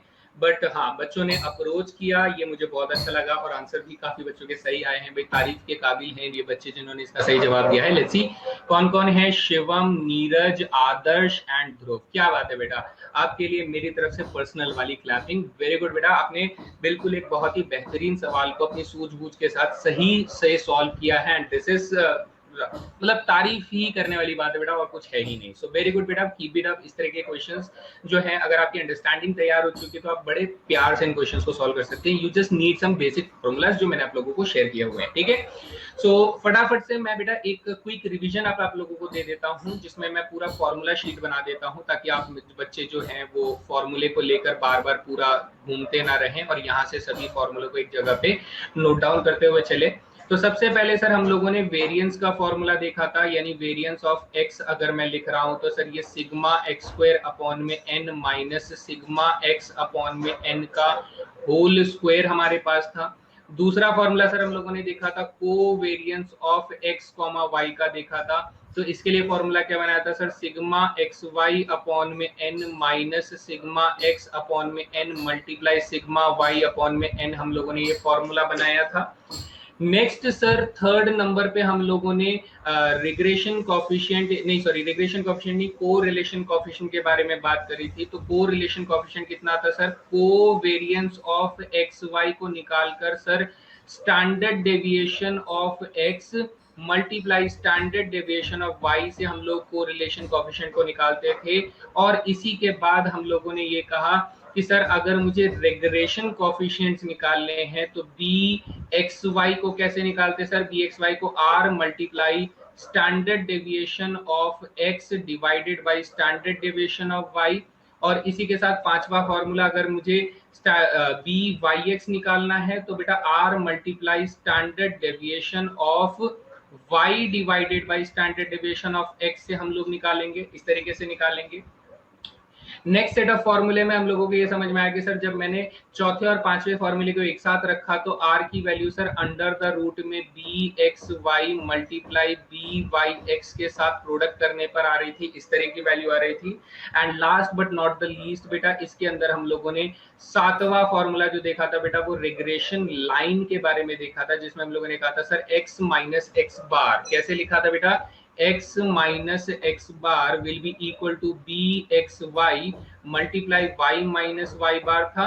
और यहाँ पर बेटा दूसरी इक्वेशन थी y माइनस वाई बार बराबर B Y X multiply X minus X bar था। तो all these were the set of formulas studied in today's class. बेटा सभी को ये सारी चीजें समझ में आती हैं, किसी को कोई सवाल है तो पूछ सकते हैं, else we are moving towards the, ठीक है, एक वेरिएंस से थर्ड नंबर वाला, एक वेरिएंस से थर्ड नंबर वाला। मैं समझा नहीं बच्चे, शिवम आपका क्वेश्चन, आपका जो डाउट है या कुछ बताना चाहते हैं तो नहीं समझ में आया, थोड़ा और एक्सप्लोर कीजिए बेटा, फिर इसके बाद हम लोग क्वेश्चन टाइम में चलेंगे, ठीक है।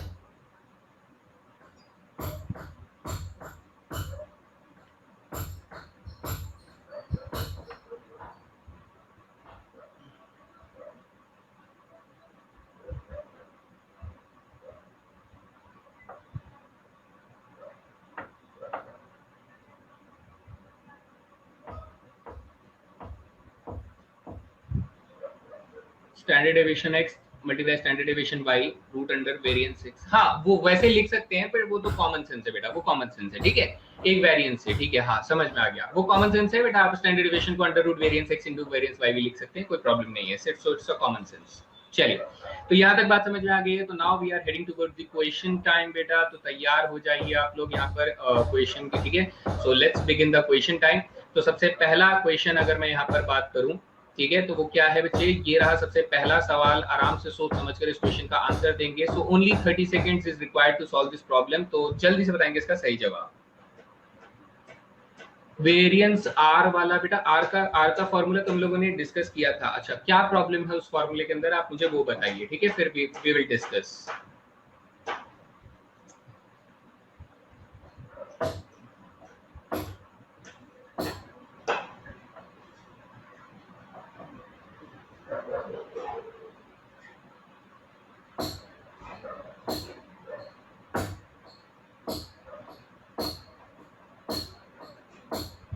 भाई देखो, कॉमन सेंस के हिसाब से आंसर ये और ये तो हो नहीं सकता सर। क्यों नहीं हो सकता? क्योंकि सर हमें ना ये जो आपका कोरिलेशन रिग्रेशन जो कॉफिशिएंट है, प्रतिगमन गुणांक जो है वो सर नेगेटिव नेगेटिव दिए हुए हैं। तो नेगेटिव नेगेटिव दिया हुआ है, तो सर मेरा ऑप्शन नंबर 1 और 3 तो हो ही नहीं सकता। मतलब कुछ चांस ही नहीं है कि ऑप्शन नंबर 1 और 3 में से कुछ और हो जाए। तो अब ऑप्शन नंबर 2 होगा या 4 होगा। तो हम लोगों ने कहा सर आर की वैल्यू जो होती है वो मल्टीप्लाई करने पर किसकी वैल्यू, bxy यानी कि माइनस के 0.64 को अगर मैं मल्टीप्लाई करूंगा माइनस के 0.36 से, तो ऐसे करके मैं इसको निकाल कर दे सकता हूं। ये हम लोगों ने फॉर्मूला पढ़ा था बेटा अभी के अभी थोड़ी देर पहले। नाउ बेटा कॉमन सेंस लगाओ, 0.64 का अंडर रूट जो होगा वो बेटा 0.8 हो जाएगा, और 0.36 का अंडर रूट जो होगा वो सर 0.6 हो जाएगा। तो आर की वैल्यू हमें कैसी लेनी पड़ेगी, बस माइनस में लेनी पड़ेगी। सो आर की वैल्यू कैसी हो जाएगी, माइनस के 0.48 हो जाएगी। So right answer is option number 2। बताइए बेटा सभी को समझ में आया या नहीं आया?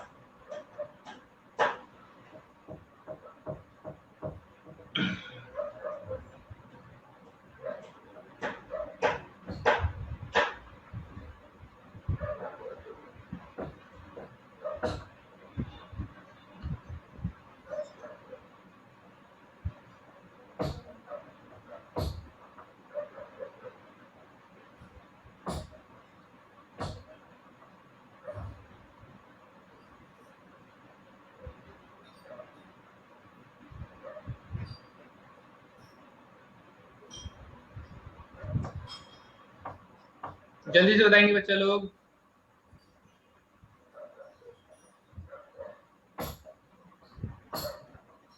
भाई हो क्लास के अंदर या नहीं हो? चले गए, भाग गए? चलो आगे बढ़ते हैं ना, नेक्स्ट क्वेश्चन देखते हैं। नीरज अगर आप अपना क्वेश्चन थोड़ा और अच्छे से इलाबरेट कीजिए, ठीक है। अब अगला क्वेश्चन क्या है कि the variables x and y are independent. ये क्या कह रहा है, the variables x and y are independent, then correlation coefficient between them should be, then the correlation coefficient यानी उन दोनों के बीच में सह संबंध गुणांक कैसा होना चाहिए। अरे भाई हलवा सवाल है, 30 सेकंड के अंदर खत्म करके फेंक दो। चलो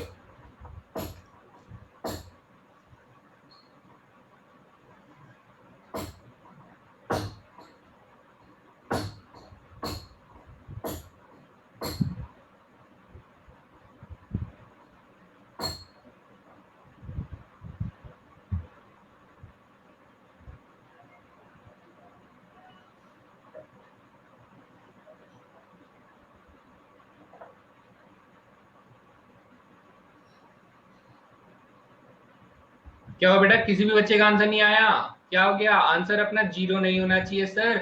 अगर x और y के बीच में इंडिपेंडेंट है यानी वो एक दूसरे से स्वतंत्र है, तो स्वतंत्र का मतलब ये हुआ सर नो रिलेशन। क्या होना चाहिए? नो रिलेशन होना चाहिए। और नो रिलेशन का मतलब क्या होना चाहिए सर? 0 होना चाहिए। बात खत्म, है ना, सिंपल सी बात है कि सर अगर x और y एक दूसरे से इंडिपेंडेंट है, स्वतंत्र है, तो स्वतंत्र का मतलब हम लोग क्या बोलेंगे सर? स्वतंत्र का मतलब ये बोलेंगे कि दोनों के बीच में आपस में कोई संबंध नहीं है, एक दूसरे से वो स्वतंत्र हैं। यानी अगर एक का सामान बिक रहा है तो दूसरे का बिके ना बिके कोई फर्क नहीं पड़ता है, ठीक है।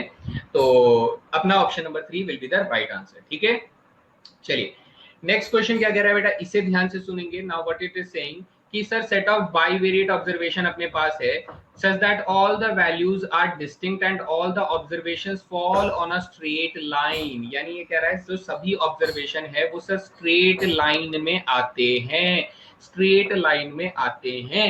तो बताइए possible values of correlation coefficient between them x and y का कितना होना चाहिए। फिर से हलवा सवाल है बेटा, 30 सेकंड से ज्यादा बिल्कुल नहीं दूंगा, लगा दो इस सवाल को।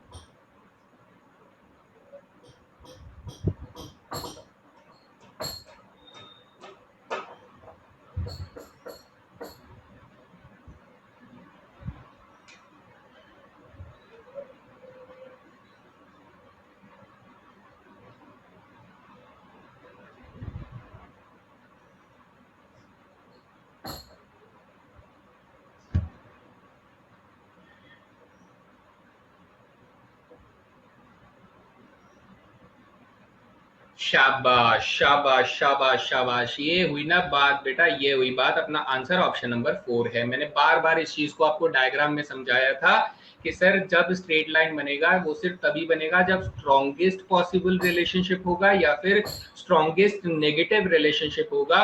जीरो का तो सर सेंस ही नहीं उठता, उसमें कोई स्ट्रेट लाइन यहाँ पर नहीं बनेगा। ठीक है, समझ में आ गया सभी को। So that is -1 and 1 only is the right answer. Very good बेटा। सो नो एक्सप्लेनेशन की कोई रिक्वायरमेंट ही नहीं है, बात समझ में आ गई सर। स्ट्रेट लाइन बन रही है और स्ट्रेट लाइन बन रही है तो सिर्फ इन्हीं दोनों में बन सकती है, रेस्ट किसी भी सिचुएशन में स्ट्रेट लाइन यहाँ पर नहीं बनेगी, है ना। सभी को बात समझ में आ रही है, मजा आ रहा है कि सर ने बिल्कुल हर एक छोटी से छोटी बात मैंने आप लोगों को बताई है, बस आप लोगों को याद रखनी है वो चीजें। ठीक है, नेक्स्ट क्वेश्चन क्या कह रहा है सर। नेक्स्ट क्वेश्चन ये कह रहा है कि दो इंडिपेंडेंट वेरिएबल जो है वो ऑलवेज अनकोरिलेटेड होते हैं, हाँ या नहीं आपको बताना है। ये कह रहा है sir coefficient of correlation between two variables अगर पॉजिटिव है तो उसका मतलब कि डिक्रीज अगर x करेगा तो क्या y भी डिक्रीज करेगा, ये आप लोगों को बताना है बेटा। सोच समझकर इस क्वेश्चन का आंसर दीजिए। मैं आप लोगों को इस क्वेश्चन के लिए 45 सेकेंड्स दूंगा, 45 seconds to take your time and सोचिए समझिए आंसर करिए।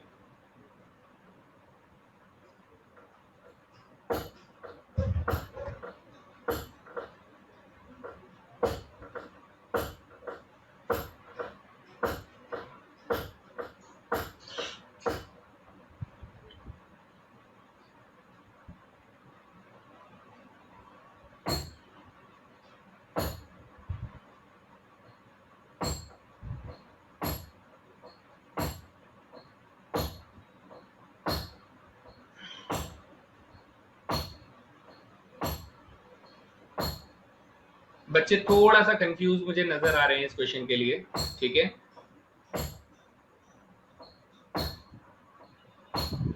चलिए, तो कंफ्यूजन बना हुआ है बच्चों का यहाँ पे, और हेड टू ध्यान से देखिए बेटा। अगर दो वेरिएबल यानी जो x और y हैं वो अगर एक दूसरे से स्वतंत्र हैं तो अनकोरिलेटेड ही कहलाएंगे। यानी सर पहली बात तो 100% सही है। अनकोरिलेटेड का मतलब क्या होता है सर, नो रिलेशन। अनकोरिलेटेड का मतलब क्या होता है सर, नो रिलेशन।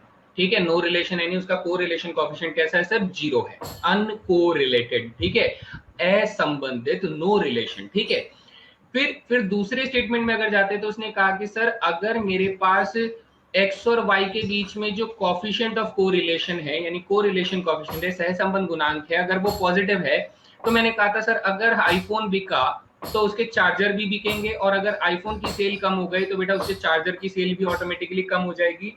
तो इसने यहाँ पर मुझसे यही बात बोली कि सर अगर x जो है वो डिक्रीज किया तो क्या y जो है वो भी डिक्रीज करेगा। हाँ भाई ये भी तो करेगा, यानी दूसरी बात भी सही है, इसलिए 1 and 2 both will have the right answer. बताइए सभी को समझ में आया।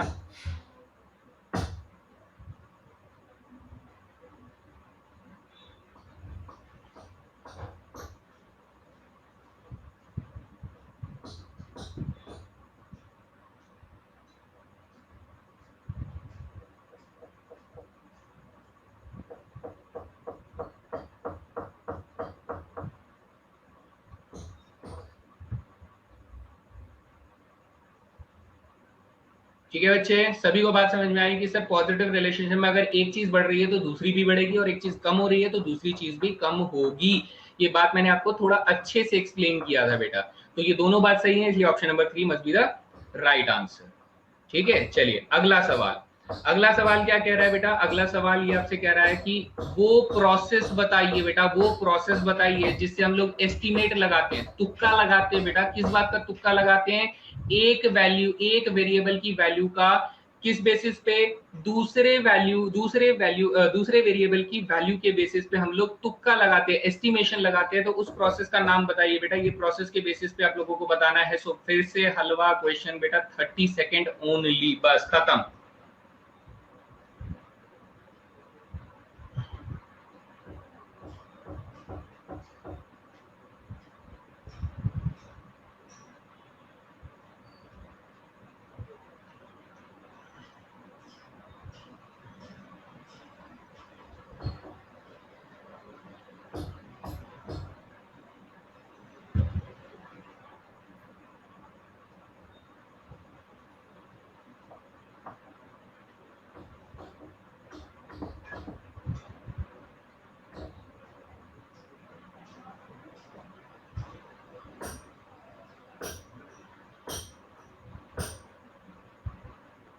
चलिए शाबाश।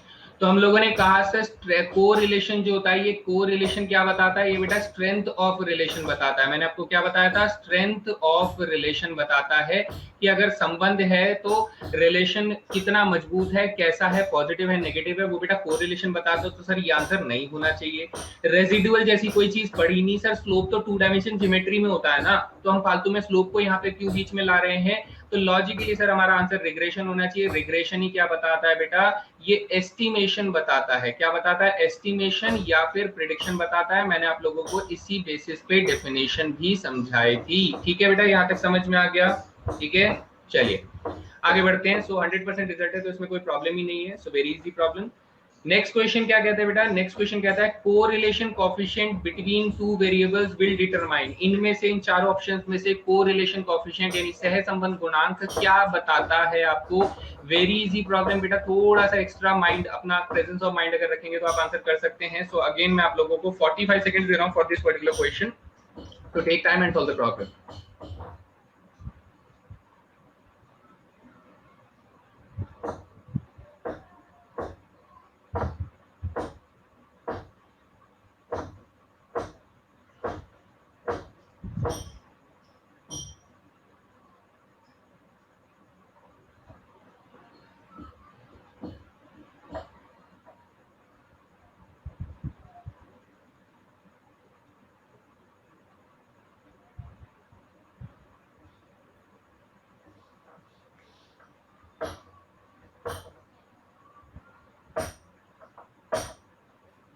शाबाश, वेरी गुड। अरे वाह, बच्चे बहुत स्मार्ट हैं। Sir specific values of two variables का कोई मतलब नहीं है। ये तो sir specific value of one variable derived from the other variable. Sir ये ना पक्का किसकी बात कर रहा है? ये रिग्रेशन की बात कर रहा है। अगर ये मेरे से रिग्रेशन पूछता तो इसका आंसर ये सेकंड वाला ऑप्शन होता। अगर ये रिग्रेशन के बारे में पूछता तो सेकंड ऑप्शन होता। ठीक है, अब ये तीसरा ऑप्शन हमारा सही है। क्यों? क्योंकि सर जो कोरिलेशन कोएफिशिएंट है वो एक्स और वाई दोनों वेरिएबल के बीच में रिलेशनशिप को बताने की कोशिश करता है। सो option number 3 is the right answer and again 100% answer यहाँ पर बिल्कुल बच्चों का मिल रहा है। So very good, very very good बच्चा।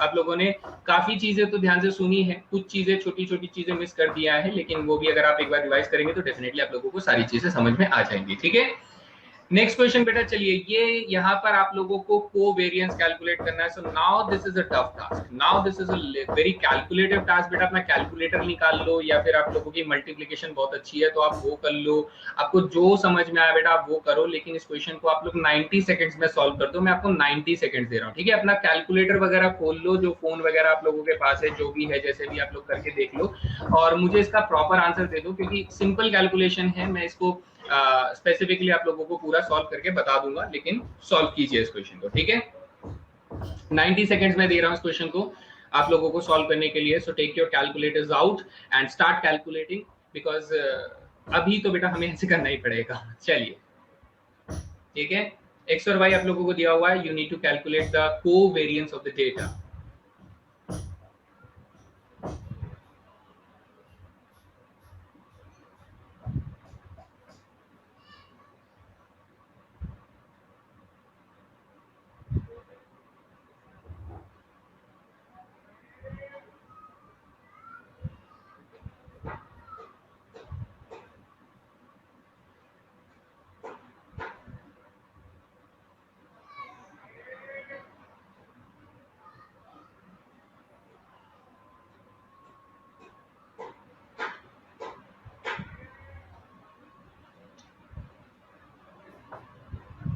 चलिए देखिए बेटा, मैं आप लोगों के साथ साथ थोड़ा थोड़ा अगर सॉल्व करूं तो एक्स वाई यहाँ पर कितना आ जाएगा। एक्स वाई अगर मैं लिखना स्टार्ट करूं तो हमारे पास 12 इंटू 14 कितना बेटा, 12 इंटू 14 अगर करूंगा तो ये हो जाएगा 168 हो जाएगा।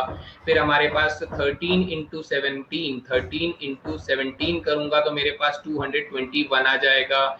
फिर 14 इंटू 81, यानी काफी सारा कैलकुलेशन जब हम लोग कर लेंगे बेटा, काफी सारा कैलकुलेशन जब हम करेंगे तो हमारे पास आंसर कितना आना चाहिए भाई। इसको सॉल्व करेंगे तो हमारे पास यहाँ पर वैल्यूज कितनी आनी चाहिए। मैं इसको एक फ्रेश पेज में करूँ क्या, या फिर फ्रेश पेज के साथ मैं यहाँ पर इसको करने की कोशिश करता हूँ। लेट्स से कि सर एक्स वाई का कॉलम बनाते हैं, तो 12 इंटू 14 कितना आया था हमारे पास। 12 इंटू 14 का आंसर आया था सर 168, पहला नंबर आया था। फिर 13 इंटू 17, 13 इंटू 17 अगर करते हैं तो हमारा आंसर आया था 221 आया था। फिर 14 इंटू 18, 14 इंटू 18 अगर करेंगे तो दैट इज 252 आ जाता है। फिर हमारे पास 15 इंटू 19 करते हैं तो हमारा आंसर कितना आ जाता है, 285 आ जाता है।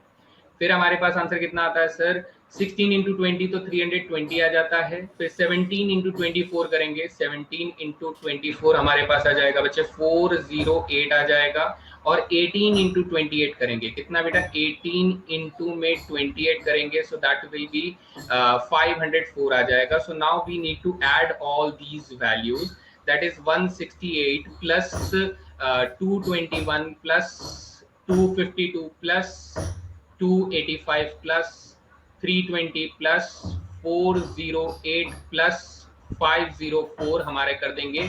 तो ये टोटल सिग्मा एक्स वाई कितना मिल गया बेटा, सिग्मा एक्स वाई हमें मिल जाता है 2158। कितना मिल जाता है बेटा, 2158 हमें मिल जाता है, ठीक है।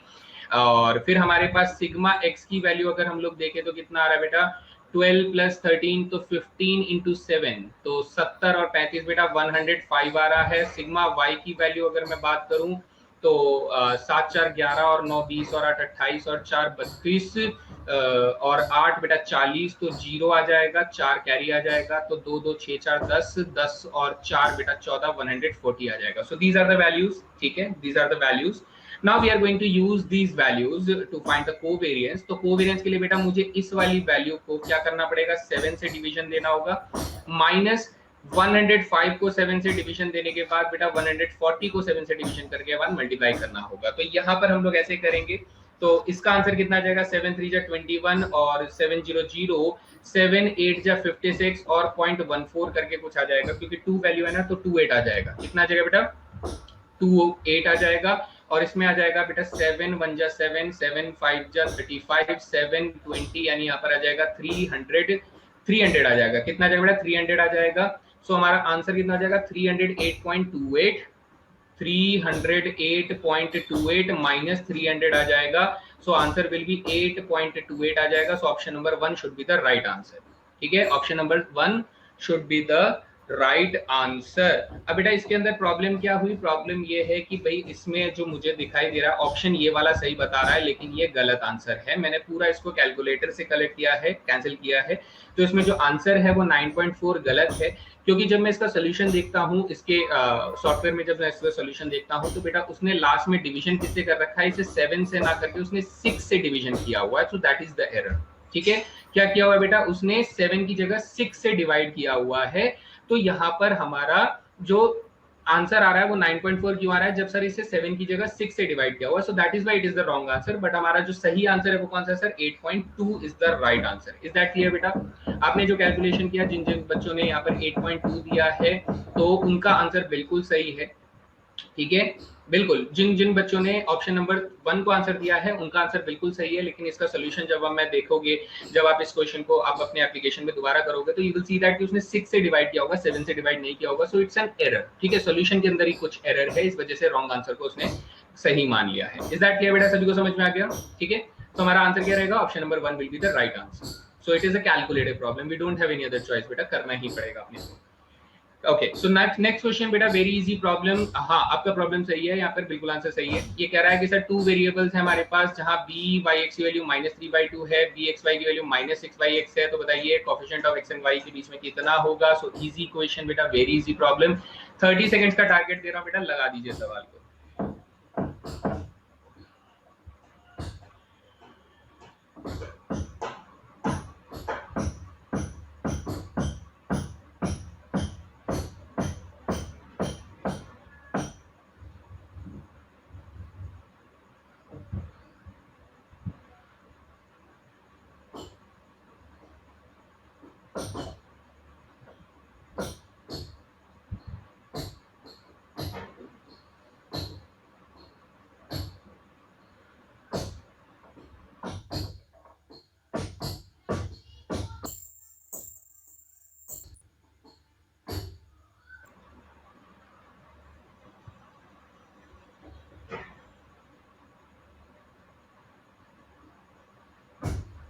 चलिए, तो बेटा जैसा कि मैंने आप लोगों को बताया था सर, अगर बी एक्स वाई और बी वाई एक्स दोनों नेगेटिव है तो मेरा पॉजिटिव में आंसर होने का तो चांस ही नहीं है। सो सबसे पहले तो सर ये दोनों ऑप्शंस को हटा दो, फेंक दो, उखाड़ के फेंक दो कि ऑप्शन नंबर बी और ऑप्शन नंबर डी तो हो ही नहीं सकता।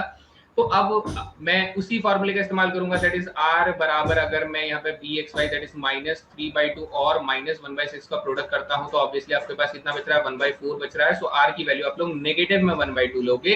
सो right answer should be option number 3। सभी को क्लियर हो गया बेटा? ठीक है, तो ये छोटी छोटी बातों का अगर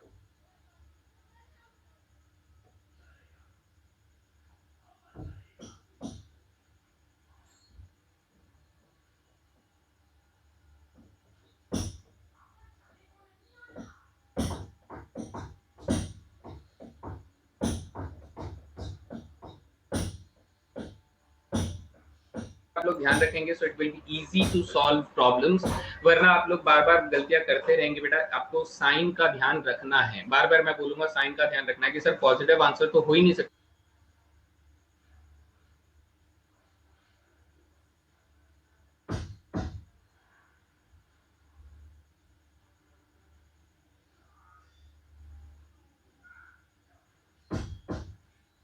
Because we have the signs of bxy and byx as negative signs. Okay,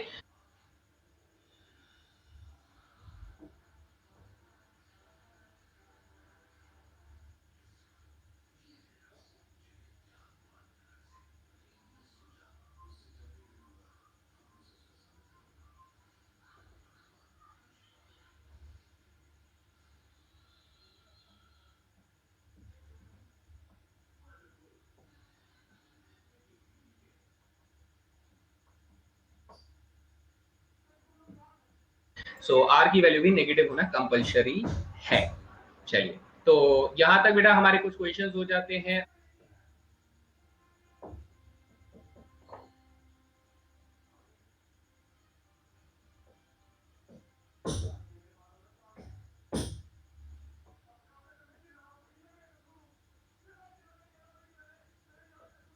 अब मैं आप लोगों को होमवर्क प्रॉब्लम शेयर कर देता हूँ। होमवर्क जरूर ट्राई कीजिएगा बेटा, अच्छे क्वेश्चन हैं।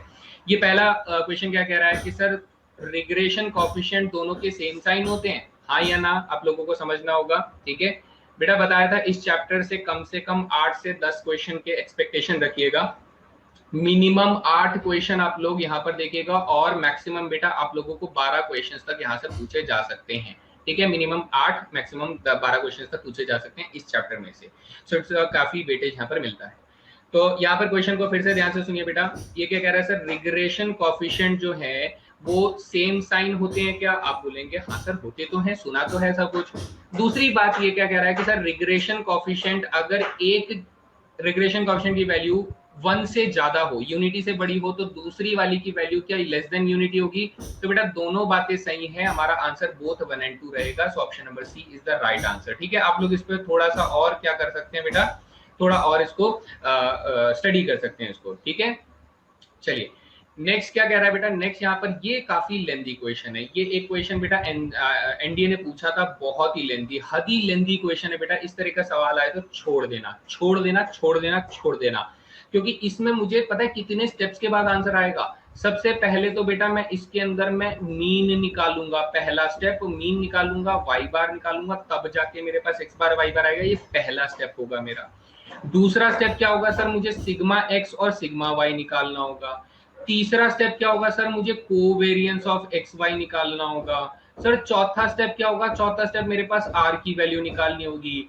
पांचवा स्टेप क्या होगा सर, पांचवा स्टेप मुझे बी एक्स वाई की वैल्यू या बी वाई एक्स की वैल्यू निकालनी होगी। तो बी वाई ऑन एक्स चाहिए तो मुझे बी वाई एक्स की वैल्यू निकालनी होगी।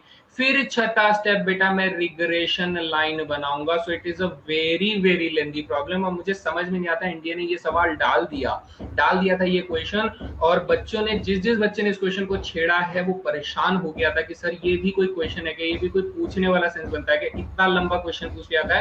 तो बेटा यहाँ पर एनडीए ने आप लोगों के साथ खिलवाड़ किया था, इस क्वेश्चन को पूछकर आपके माइंड गेम के साथ खिलवाड़ किया था कि हाँ आपको क्या पहचान में आता है। ठीक है, ठीक है, अगर आपका क्वेश्चन पूरा बन जाता है तो you can clear all the topic, सारी बातें आपको क्लियर हो जाएगी। ये क्वेश्चन तभी बनेगा जब आप पूरे का पूरे कॉन्सेप्ट को अच्छे से जानते हो। ठीक है, इतने में 3 क्वेश्चन बन जाएंगे। तो ऐसे क्वेश्चन को हमें छोड़कर चलना है बेटा, इतना थोड़ी ना हम लोग लग पाएंगे कि सर आपको sigma x sigma why they दिया और बोल रहा है कि भाई मेरे को रिग्रेशन लाइन तक दे दो, यानी हम स्टार्टिंग से चल रहे हैं और एंडिंग पे आ रहे हैं। सोचो मीन मोड मीडियन से हम लोगों ने शुरू किया और रिग्रेशन लाइन के कॉन्सेप्ट वो क्वेश्चन पूछ रहा है, तो everything will have to be calculated. ठीक है, मजा लिया था, बिल्कुल मजा लिया था यूपीएससी ने कि भैया अब ये करके बताओ, है ना, कुछ ऐसा ही करके बताया उन्होंने आपके साथ। तो ऐसा क्वेश्चन है, लेकिन इसे प्रैक्टिस जरूर कर लीजिएगा बेटा, आप लोगों को थोड़ा कॉन्फिडेंस आ जाएगा, फॉर्मूला के साथ आप लोग डील करना शुरू कर देंगे तो आपको बेटर एक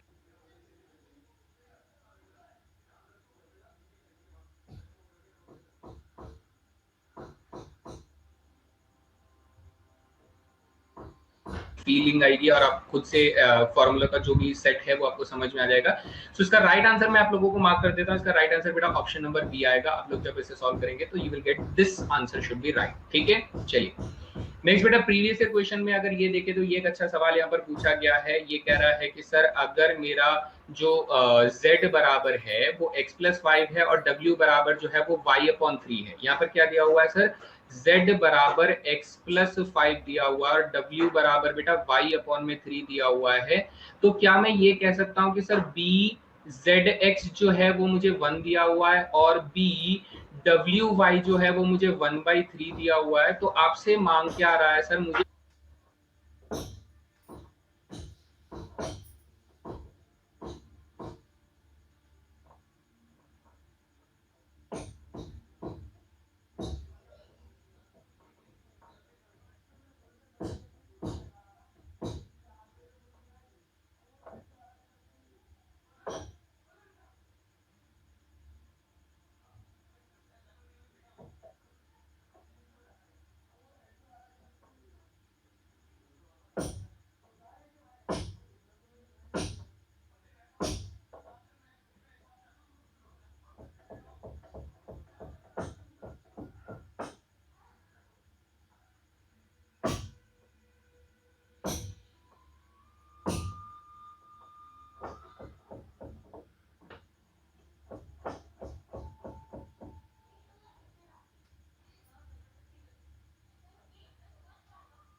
जेड एक्स जो है वो मुझे 1 दिया हुआ है और बी डब्ल्यू वाई जो है